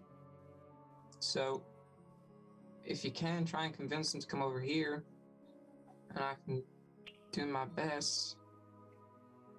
Make some noise when they come in. As much as possible, just make some noise, you'll draw their attention. I don't think they care which of us is first, second, or third. And as the doors that are locking us, are they based on tumbler locks that you could feasibly pick from the inside, or is it from the outside sort of bolt situation? There is no visible lock from your side of the door. Right. Things are still open. Could I see onto the... I presume the doors are on either side of the corridor. And I know I didn't see the doors before getting in because I had this... Could I look out of the window and see what type of lock is securing the doors? Mm-hmm. You look out of the window at the door directly across from you, and you struggle to not look at the pool of iron on the floor where Edlynnne was moments before, and see the door directly across from you. Down at the bottom, about halfway down below the kind of just integrated iron handle, you can see a small kind of opening for a key to go into. You glance back at your side, and there is distinctly nothing there. So you'd imagine. Are you able to like pull an arm out and see if you can? I would need to if it was say the cold, slit is. slide it, but Oh, okay. If any of you have got any ability to do what Sam just did, or any hidden abilities, now's the time. I got nothing. Not anything that'll help. speak my way out of a prison cell. I don't know how much I can really do here.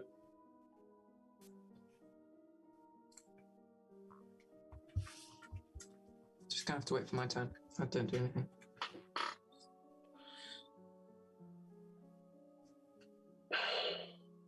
Ten more minutes pass to the point where you are kind of left just in your own silence. Eventually,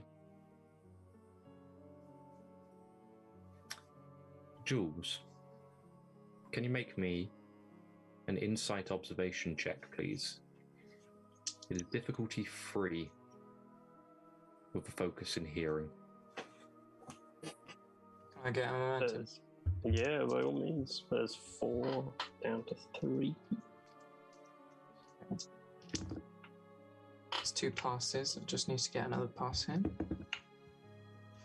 That is 4 passes. Oh, So Generate get an extra momentum. look at you being efficient and Okay.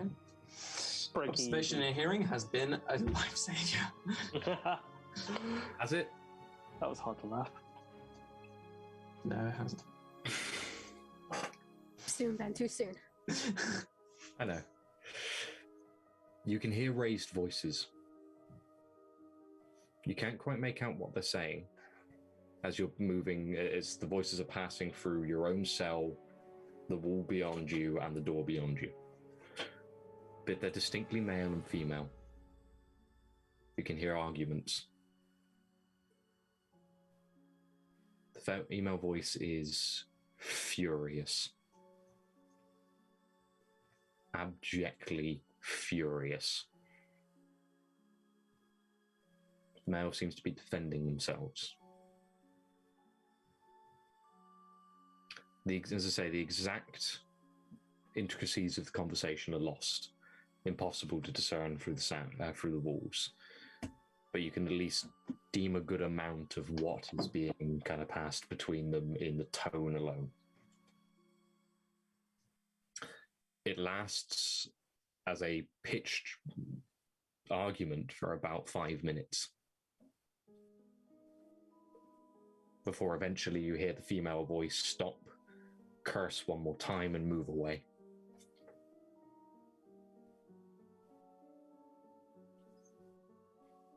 A few heavy footsteps come towards the door, and eventually the cell door swings open, and Traeger steps through. walks up to your door, Jules. Kind of glances in at you and just closes the shutter. Oh, motherfucker. But you couldn't take a woman anyway. Walks past, closes Sybil's, Alister's, before stepping up directly in front of Jack's door. I'm not going to ask you to put manacles on. You and I know how it will end if you try anything. That's fair. Fair enough. He unlocks the door, swings it open. Step out. I'll do what he says. You step out of the door, and he kind of moves just out of your way. Allows you to move in front of him, closes your door, walk. I will walk forwards. You take a few steps and are kind of led to the opening of the door, which swings open from the outside, just as your kind of footsteps hit the edge of it.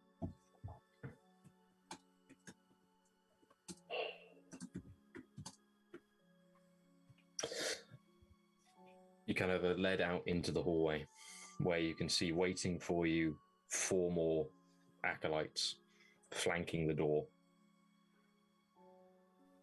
Step out into it and are led again into the engine room, passing through there, off towards kind of the other side of that, and led through a small doorway. Do you try anything during your time there? No. Okay. Which case, I will be borrowing you for a moment. Jago. I need it.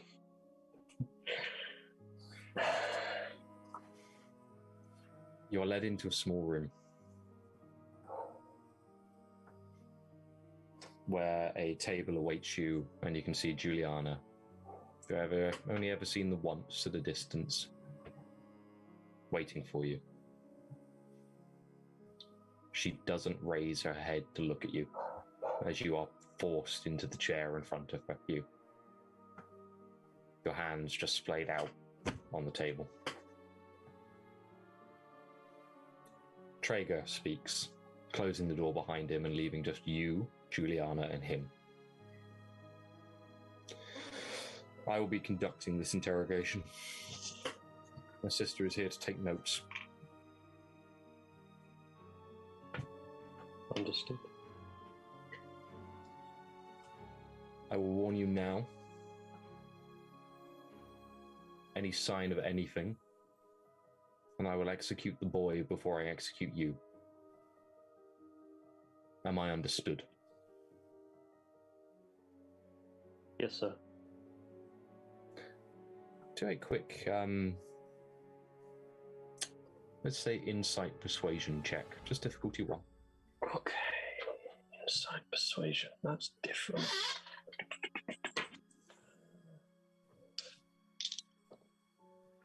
2 successes. Juliana cringes,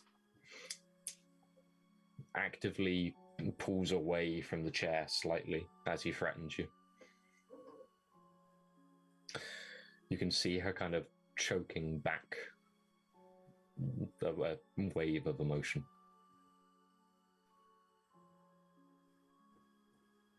Traeger then speaks. Ready? Juliana just nods and reopens the book in front of her. Who are you, and what are your ties to the freed? Jonathan Hooper. I was a package. I don't really know anything beyond that. Where were you being escorted? Dagos. What happened to the town of Poppyborough?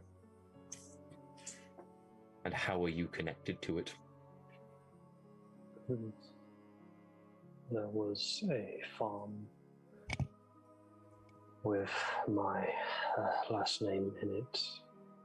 I don't have, my memories are foggy at best from before, and we went to investigate, and there was a creature made out of vines and what looked to be dead birds and things with my face. It attacked us. We found the effective way was it was vulnerable to fire. It set a light in its what's the word? Rampage. It set fire to the house and I assume the rest of the fields. Understood. To whom does your allegiance lie?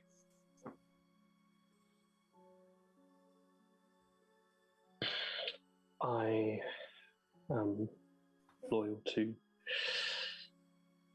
Chalice. It's where I was born. It's probably where I'm going to die. I knew that I wouldn't be wanted here. I just wanted to go in peace, but unfortunately that didn't work out. He leans on the table next to you at this point. Do you have any final confessions?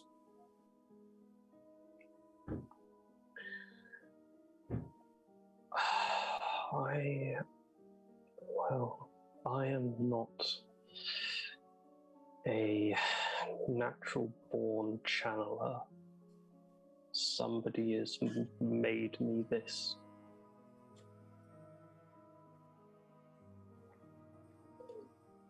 Who? I don't know. Understood. Jonathan Hooper, you are charged with murder, arson, illegal channeling, transport of an illegal channeler, as well as assault on an agent of the Inquisition, property damage, and numerous other crimes. The sentence for your crimes was to be executed.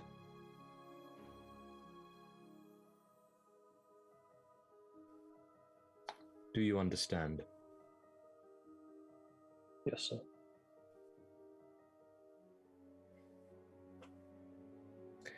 He just raises himself off the table. Get up. I will get up.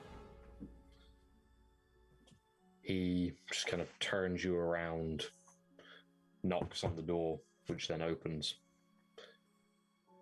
and pushes you through. As you're kind of pushed through the doorway, you just hear, "May the Martyr accept you into her light," from Juliana, as the door is closed behind you. You are led with no real escort apart from Traeger himself back through the ship towards the cells.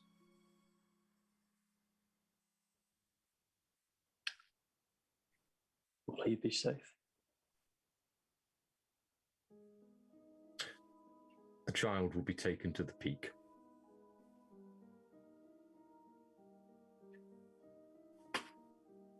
He says as he kind of reaches the door again, and this time as you kind of approach it from the other direction, you see two armed guards waiting on flanking the door into the cells. They just click and reopen it.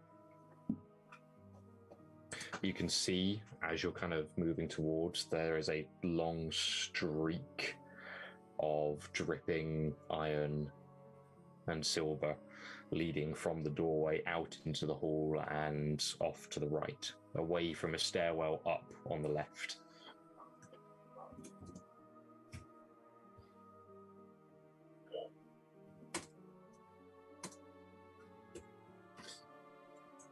And you are taken back into the cells. The door reopened, and you are deposited back where you were.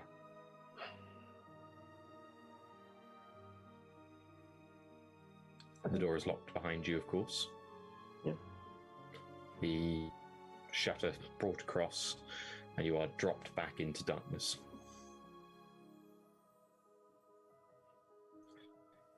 The rest of you hear a few heavy footsteps.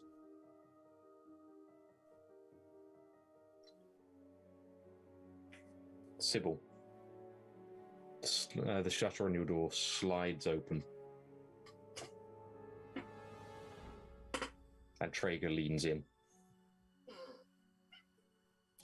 I want to do my precisely kind of leans up against the window so you can just see the side of his face. I'm not going to do my sister the disservice of inflicting you on her again. You are muted, my friend. Oh. Come on. Am I? There you are. Yep. There you go. I just stare back. Yeah. You're very kind of you. We know who you are. We know what you're doing. I'm only here to tell you your punishment. Mm-hmm. You are to be executed. Okay.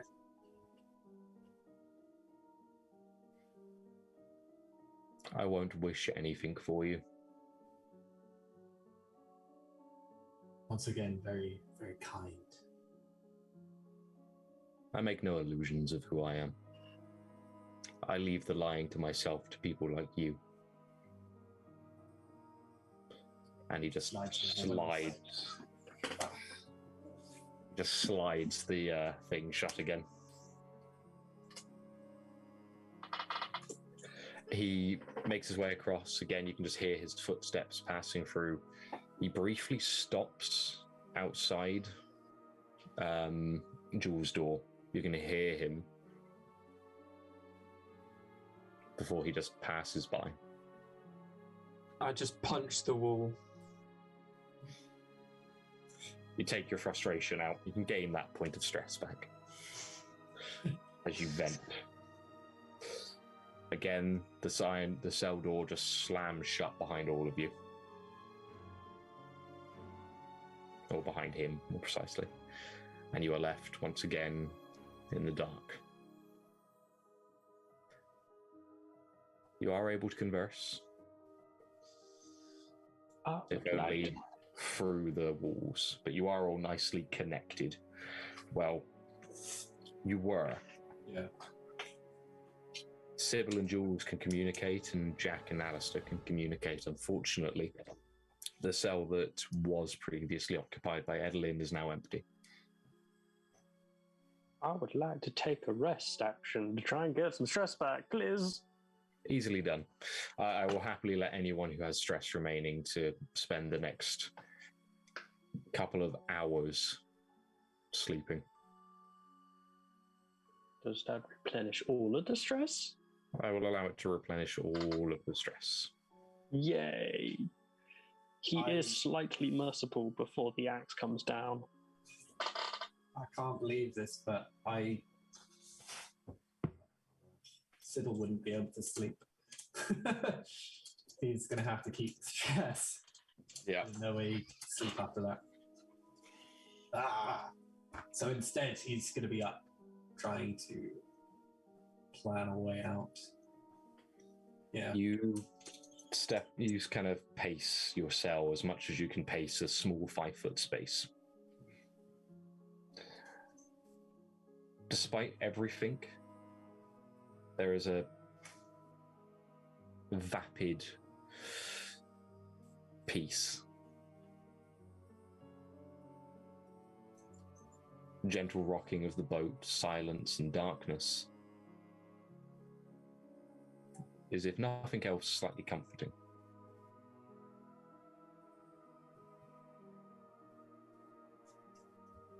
But an hour passes, followed by another. Yes. Because we're at sea, Mhm. and I'm guessing there's lots of kind of moist residue that's kind of sticky. Yep. And it's kind of dirty. Am I able to rip a bit of fabric off my clothing, dirty it a lot, and try and get it as kind of sticky as possible?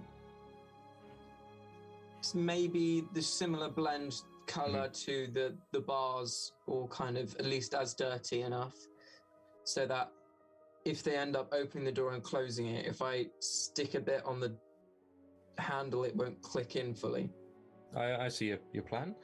Okay, make me, let's say, a reasoned stealth check. Difficulty 2. As actually getting it isn't that hard, it's getting it to the right color. Okay. I'll take engineering as well, or I'm better with stuff.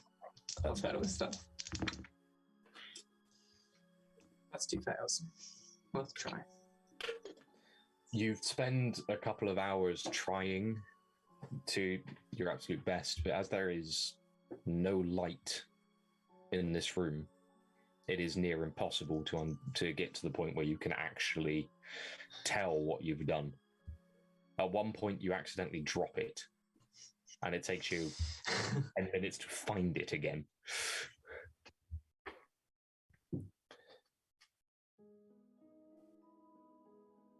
Another hour passes. Yes, Sid. Question. Go for it. I kind of hope that I'm wrong here. I hope that this isn't happening. Okay, right. So the small rim on what's the material? Which is It's obsidian. obsidian, and it's in thin kind of lines. As in small pock marks, almost. Okay, so it's nothing that's sort of like a long, like that, and it's all contained in my face. In my head. It's running down from your ears, from right next to your ear, goes up slightly, and then follows down along your jawline and spreading slightly down your neck. Okay, and not in one solid contained shape. Not in one solid contained shape, more like small blocks of it, as if it's pushing up and free from your skin. Oh, ooh, okay. Oh, no, that won't work then. In which case, what I'll do instead of that is I am going to try and communicate with Jules next to my cell. Yep. And just try and get the message, just try and say, Jules, do you have anything that'll help us here? I'm lost. I've fashioned a shiv. That's kind of it. I'm going to be honest. There's not much I can do. There's nothing here.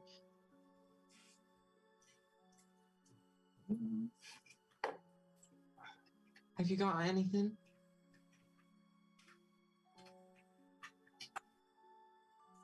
I don't have anything. They've taken everything. But if we could get out of the doors, if we could get, we just need to get to the lock. I don't know.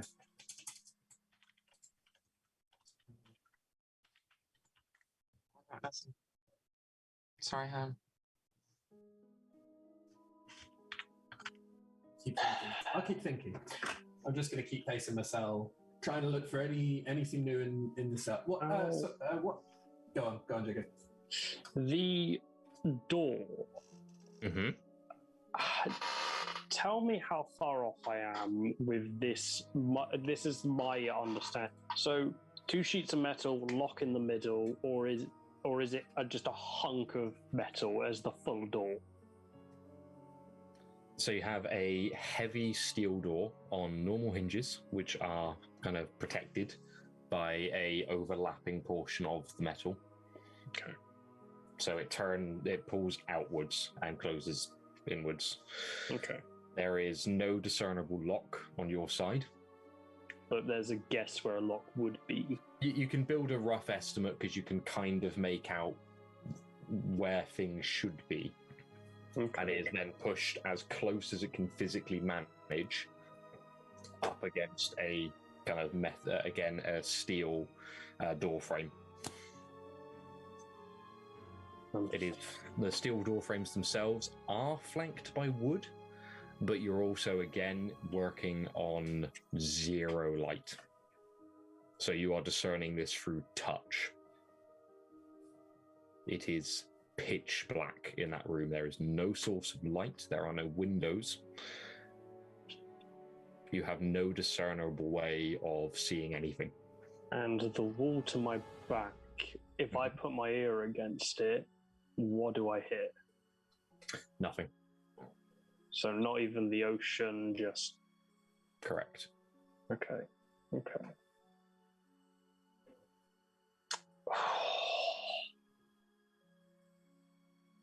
Now, my question is, how does the group feel about trying to go loud and proud? I mean, we're going to get killed anyway, but it's how we do that. The person you can ask in this case is just Alister. Alister? Yep. I have an idea, and I don't like it. It's better than having no idea, because I don't like that at the moment. Request. It's a fucking long shot at best, but even then. If it's a long shot, what was I saying earlier? If it's a long shot, do it. Well, where the fuck do we go from here? Exactly. Well, okay, right. Let's say step 1, we get out of cells. Well done. Good for us. We're still on a fucking boat surrounded. We're not going anywhere. We're out of the cells.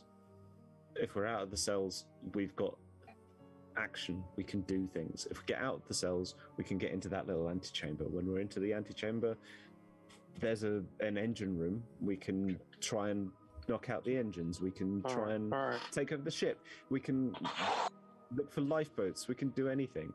If you've got anything, try anything. All right, it's been a while since I've done this. Give me a minute. I am going to channel level 1 and just punch aiming for the lock on my side to just try and take the lock and just push it out of place. Okay. You step back, breathe deep, and immediately feel the air drop in temperature around you. I take my coat off first because it's going to fucking ruin it. Yes. As you start to just pull the energy towards you, on the other side of the room, Jules, you hear something. A scuffle. Whip out the shiv. You pop out the shiv. You also feel the air starting to just grow colder, the same degree that you did as Sam kind of reappeared in front of you. A few seconds pass. Jago, please roll your check for me. Give me some of that momentum, boy.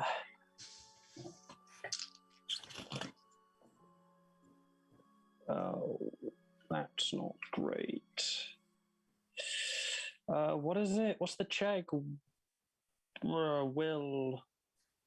What is it? What's the challenge? Will resilience. Will resilience. Oh, then those are. It says They fucking tried them. They fucking tried their best, but that's 3 successes if it's will resilience. Yep. Then yeah, that's 3 successes, which is what I needed. There's 1 momentum for you then. Oh, lovely.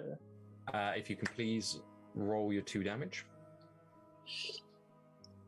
Come on, you bastards. That's 1 point of damage. Okay. You cast your you channel the energy through yourself as much. Is it? Question. Sorry. Does armor affect this? No. Okay, not even. Courage would. Okay, then yes, then fuck you. There's no damage. Cool. You channel the energy and begin to feel it overtaking your form. Immediately from the small ports that line your spine, you feel rock starting to peel out and cover your skin.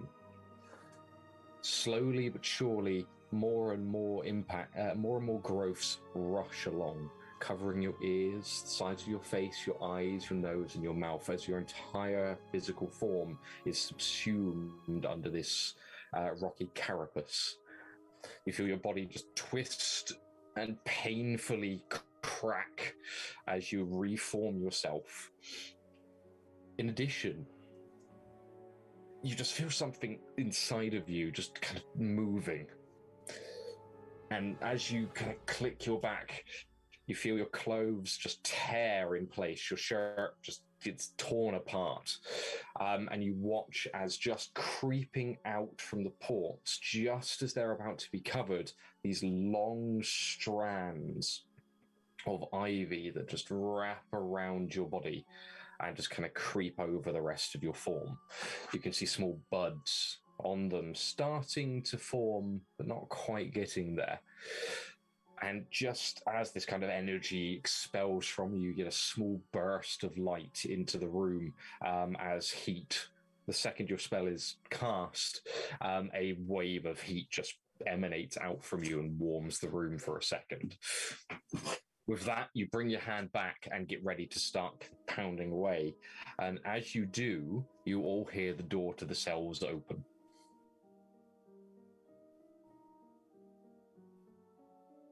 Do you hold back? I don't wait. Just kind of pull back. Put myself against the wall or under, just hide under the fucking slotty thing. It's like, fuck. You just duck down and just keep out of the way. As you do, you hear the door, as I say, swing open and a set of footsteps enter. You also hear something being dragged. A couple of moments pass. The door slams shut again. You hear a key turn in a lock, and a couple of very muted voices whispering to one another, just low enough that you can hear the voices, but you can't hear what they're saying. One of the cell doors opens. A few moments, you hear more dragging, and then it closes, and you hear another key. A couple of moments pass again, you can hear these low, kind of whispered voices. You hear a slider go across, close back across, another key turn.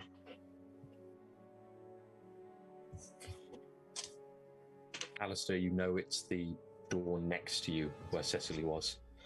Yep. Moment passes, and another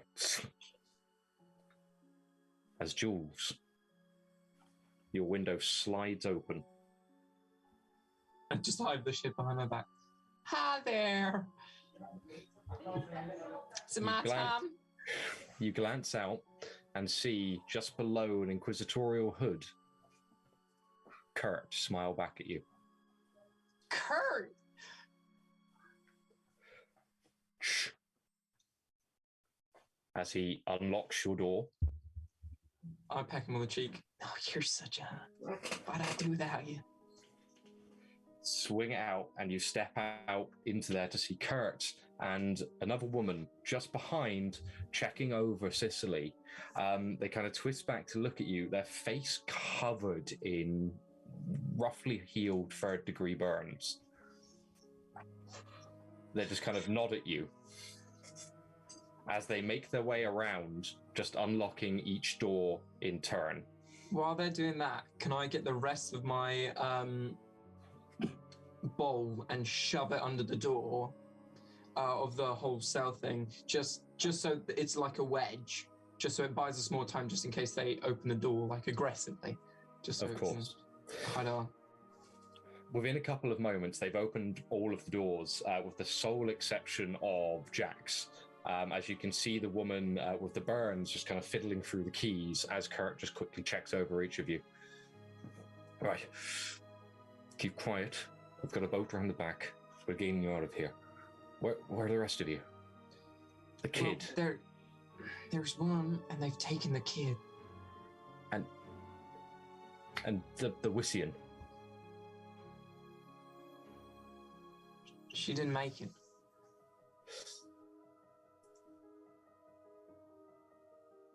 That bitch shows me a knife. Fucking Kurt. As the final door opens, I walk out like Doom Guy. Pulled open by the woman with the burns.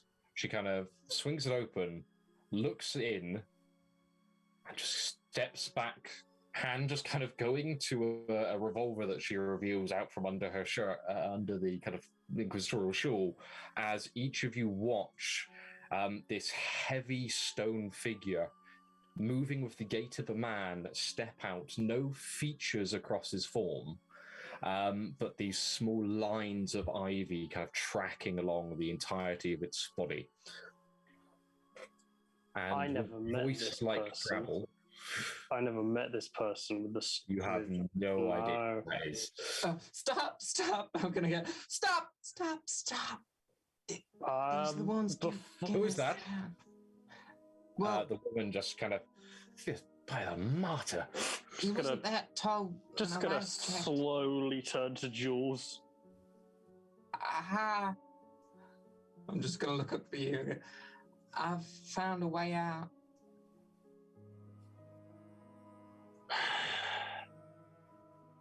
Fuck. The woman kind of turns back to Kurt and just goes, that's not going to be quiet. Are you able to make yourself small again? Just shed the stone layer.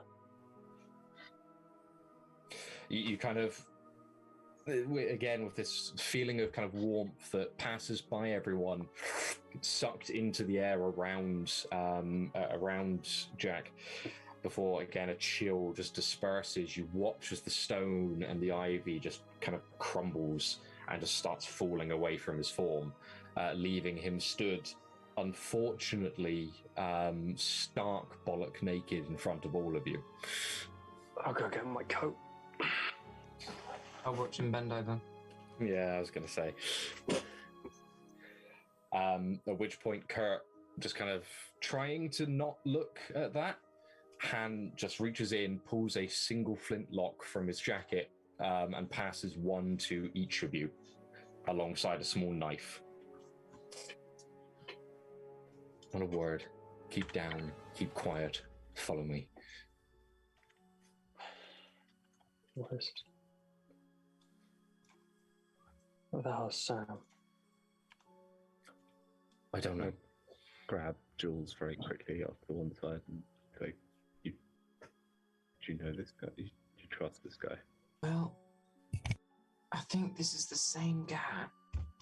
Ben, is this the guy that I was flirting with at the bar? 100%. Well,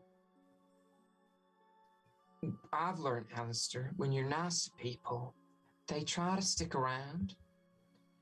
And I don't know what I said, but apparently I owe him a date. And then I'll leave it as that and walk away. Whatever you did, it worked. Fun. You, at that point, all kind of gather together. Kurt slowly opens the door leading out of the cells, the burnt woman kind of leading down behind each of you, following in after you as you slip out of the cells, leaving the two unconscious guards locked in the remaining cell. Oh, their gun, shotgun. I won't use it because I won't know how to use it. So I will say the burnt woman has definitively taken control of that. the uniforms that they're wearing, are they the guards they've knocked out? That's the assumption you make. Because if there is a spare uniform going, I like clothes. You've got a coat. My dying wish, I demand that Jago doesn't get any clothes for the rest You of the Well, wouldn't they already be naked because they've just been changed into? Yeah. You, as I say, at that point, you slide into the corridors beyond and prepare to make your escape. Meanwhile, I need, very briefly, for only a minute or so, to talk to Holly. I really fucking hate you sometimes. In like the best way, but still. Someone's getting.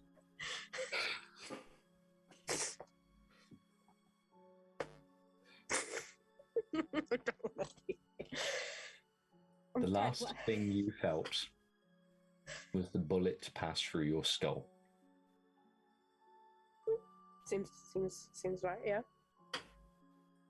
As every ounce of you sprayed against the wall beyond, the world went black. And she's finally got peace. So that's good for her, I guess. And that's the thought that you would have had if there was anything left to process it. Yeah.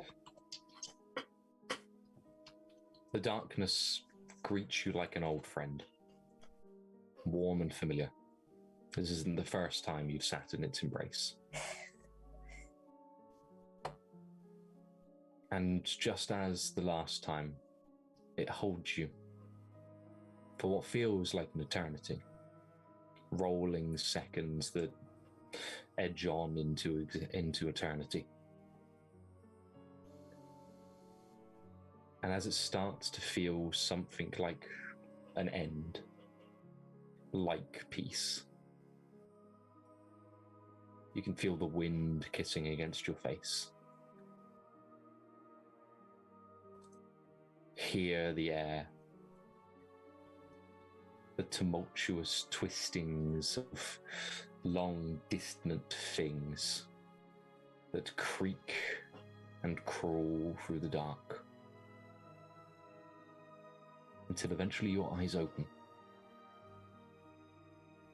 and you stare up at black roiling clouds etched with purple lightning that occasionally strikes around. And hanging just above you, looking down over you, across the field of black, obsidian twisted forms of men and women and children that cascade about you in every direction, is the same red star, looking over you as if a baleful eye. And as you go for it. So I've stared back at it for a minute and just be like, not say anything, but just thinking, going, and I'm back here again. Oh well. Okay, not saying anything. Yeah, you stare off back at the star and just feel the warmth of it radiating across you, across the iron of your skin. And you kind of slowly but surely raise your body, as lapping against the walls of your kind of mind, you can hear water against the shore. And as you pull yourself up and glance down over your form, a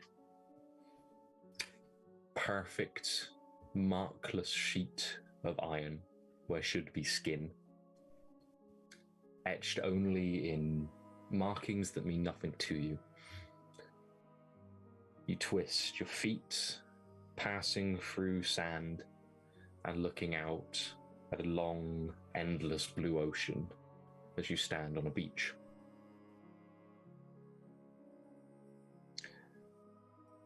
You look back as the sea just kind of reaches out endlessly in front of you. You twist behind and see again, kneeling, iron figures, sentinels, featureless men bowing to you. Ooh. As if waiting for orders.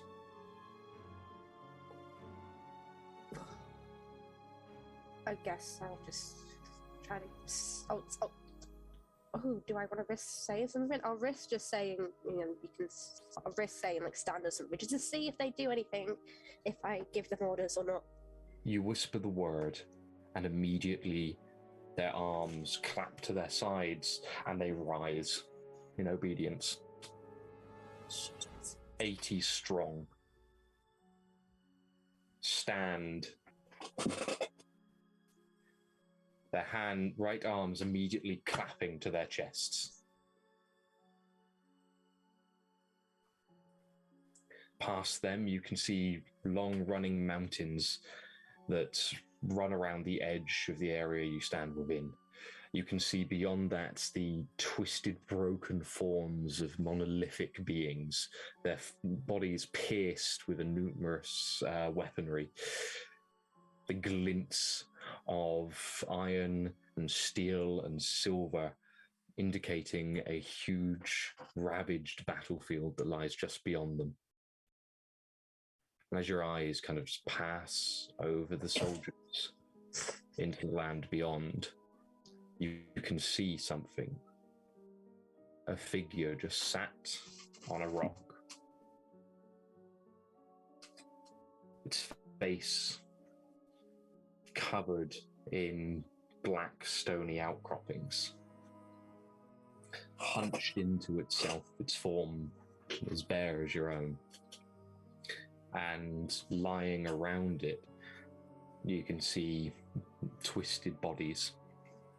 Their faces removed, leaving nothing but a grinning skull in their places. And just arrayed around the rock, you can see these peeled masks of flesh. As 8 pairs of arms just twist out from it, caressing its own form and just playing along the edges of the faces.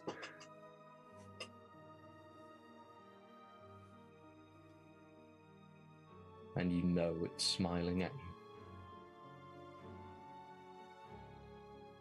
All of your XP is gone as you watch it stand and just collapse forwards, body just slapping into the earth in front of it, the arms just reaching out before breaking, piercing into the bodies and just pushing itself up. Ow.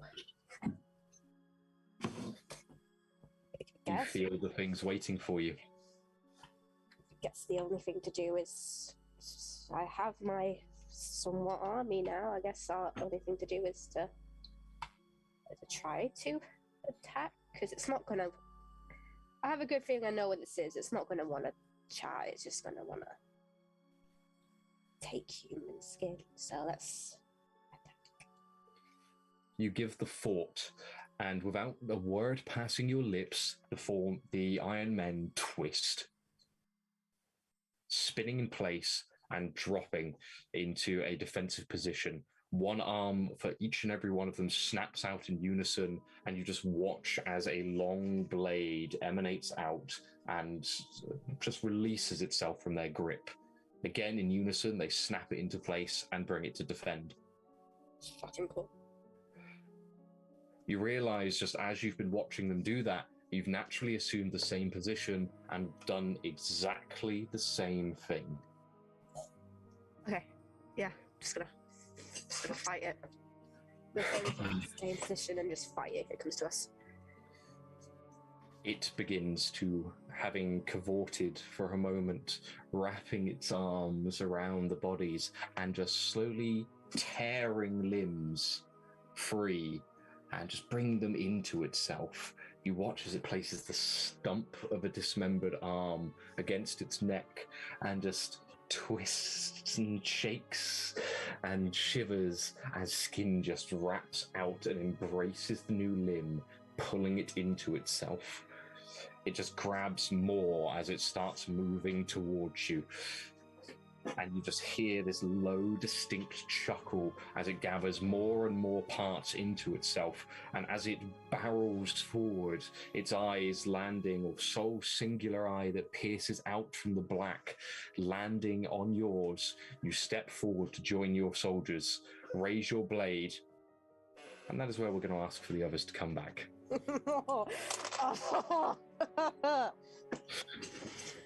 It's fine. It's fine. It's fine.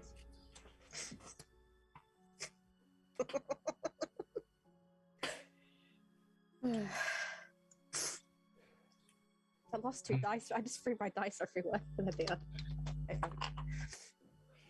And with that, we bring ourselves to the end of our episode.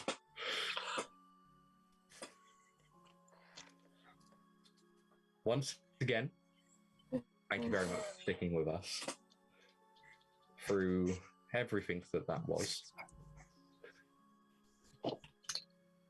I mean, who's going to be the one to break all the news to Lynn? That's Not it. Sugar, Not it. not it. I'll do it. So, oh. brave man. Well, in which Not case, responsible. we're going to run around everyone one last time before we say goodnight. So, Holly, I feel best to start with you. That giggle, goddamn. That said something. Right. Shit. That said a word. Done with this. Done with this all. This is the you'll never see me again after this week laugh. This is my Well, official resignation. No, I'm kidding. your last so- episode. Yeah, as you guys can gather, this was my last episode because, Edlynnne has kicked the bucket. It's been... anyway, yeah, no, it's been fun. Anyway, my name is Holly. I do music. Like Ben said, I did the intro music. My friend also helped with that. I've got to give her a shout out as well, otherwise I will actually be really mad at myself. Currently working on some songs. And yeah, may see me next. I have no idea. I don't know anymore. You won't. Oh. You're not going to see me next week, Okay, there right? you go. That was pretty cut and dry. Max? I'm Max. I played Jules, who was mainly terrified the whole time. It's a good place to be. Jago? Hi, I'm Jago Ash. I played Jack Cooper. Yeah, I don't know what the fuck to say. Jesus, that was a hell of a session. That it was. Yeah. James? I'm James. I played Alister. Yeah, I hope we see Holly Bastards. again. Yeah. Well, yeah, I mean in this session, but I hope I we see pissed off Holly Ben again. so much that he's like kicking me out of everything after. Right? I mean, Yeah, you're done. what the actual hell? I'm part of Black Cats Gaming. Follow Black Cats. We do the spy game, which is 5e, espionage, intrigue, and modern fun times. Shoot gun, bad guy, go die, and you get to be James Bond or Jason Bourne or whoever you want. But yeah, follow Black Cats for something a little bit lighter, a bit more levity, a bit more chill in general. Yeah. I cry every time. Would it hurt you to know that in the actual game I play outside of here, I'm playing a really happy-go-lucky guy that makes friends with everyone? Rubbish. That's Yeah. not true. Never No, heard that one I before. don't- Yeah. It is. I hate to say it, but it is true. It kind of is true. It's just not fair, though, is it? No. Why do we get stuck with this one? You're a really good actor because, that isn't you in real life at all. Not. Really not. Really convinced at it Really? as well. Hello, I am Billy. I played Subil, and I will hopefully continue playing him for however long, I don't know. I was going to end off on my thing with the little "you died" sign that I made last session, but I felt that it was a little bit Tasteless. Just do bit on Just the do it. nose. Just do it. I don't Yeah, care. Just do do it. it. Yeah. Well, Do I it. thought I was going to do it anyway, but I put a load of positive messages and little Oh. Oh, just keep it original. So I've got a congratulations. I thought I'd keep it upbeat. I've got to get Congratulations. You died. Congratulations. You're the guys. first one to die on stream. Just keep it positive, I've got Get Well Soon, but I don't know how good that one is. Hang in there's on there. It could have been worse. Take it as a compliment. I'm not quite sure what I meant about that, but if it makes you feel better, it's there for you, Ollie. Thanks, Billy. You're welcome. Just mail it to her. Appreciate it. And of course, I am Ben. I am here. I'm everywhere at Try Again Ben. I will eventually maybe have something that I've written coming out for Achtung, Cthulhu one day. I can tell you exactly when that is going to be, which will be in Q3 at the moment, probably September time. But we'll let everybody know. I was really hoping you were about to say never. That seemed like a James thing to say. I would have laughed. Well, let me put it this way: depends how Holly feels after this. Yeah, that's fair. And if I will let everyone know, but I will also be appearing on the GM Workshop podcast in the very near future to talk nonsense about things I'm not very good at. And again, thank you very much to our wonderful sponsors. Thank you, Session Zero Clothing, Norse Foundry, Mithril Armory, and Umbral Oculus Dice. I promise by this time next week, Jago will have given you money. Yay. Yeah, we're Spending making- Jago's money for him. There we Or go, a Jago. void point. You're not Dude, wrong. if you can turn up with one of at least one set next week, I will give everyone a void point. Or the purchase order, or proof of purchase. Doesn't Proof of shipping's a purchase will thing. also Damn do. it, Yeah, I shipping picked the takes a wrong- while. I picked the wrong week to die. One, There you go. one- This is for the good of the party now. Yeah. We're doing Great, pay good. to win. We are not Okay. playing pay to win. This is how we. Ben, for our lovely listeners, can you read through those dice places one more time? We have Norse Foundry, Mithril Armory, and Umbral Oculus Dice. Very nice. Now, where do I go, guys? You get to choose. I'll buy dice right in front of you right now. Well, first of all, I say do it off stream because you should choose the dice Oh, you I'm want. not which going is- to. Yeah, It's use your gonna own take dice. some You time. peer pressured That's a that whole much, other like- thing. Like, I feel like we could do an entire stream of what dice We do you could. want, Yeah. like going through. No, all no, sorts no, of stuff, not. 'cause that'd be Sorry, really you're good. implying I'm only buying one set. Go to all of them. Yeah, Because buy of, like, every all the single dice. one. That's a good chance. All right, cool. I But will buy one set from each. and I feel before we leave for the evening, because I didn't do it last time and we really should. Can I please have a vote for the hero of the evening? I'm gonna mute myself. My opinion. Give it to the kid. I was going to go with Bismarck, but it's fine. I mean, of the Ooh, two that deaths was we rough, had, man. that was real rough, right? That really. Bismarck's hurt me. death was so much fun. So, in a roundabout way, is it not Jules? It would be Jules. Oh, it's Jules. Yeah, I've done well, nothing. vote I've literally goes- done The only nothing. reason. It's legacy, Jules. It's legacy. Like, you Can know, I give it to Kurt? I can't give him his I knife wanted to back. give So can it I to give the Kurt. points to Kurt? Max But the closest flirting was thing I so can get to good. is- Jules was so Can good. I give that she you- managed to give it? A glimmer of hope. Okay. No. It's a Remember It's how I said you. at the beginning, the first word was repercussions. Yeah. Not all repercussions are bad. It would have I been can I though. know if by Edlynnne- definition they are. I'm not but- going to turn my ear to Greg Yeah, on, but like, okay. if I Edlynnne know, was by still definition alive, they are, but the fallout of certain actions may have been beneficial. Okay. I'm going to vote for Jules. For I Max. vote for Jules. I'm voting for Max. Kurt. I can't Well, give him his knife You're back. dead. I guess That's why I'm got no voting choice.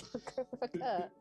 I was gonna go with Jago because he was about to punch down that wall. It would have been cool, and then there was a plan. It would have been cool. Is that your first? Have you transformed before? That is the first time I've transformed on stream, and goddamn was it anticlimactic.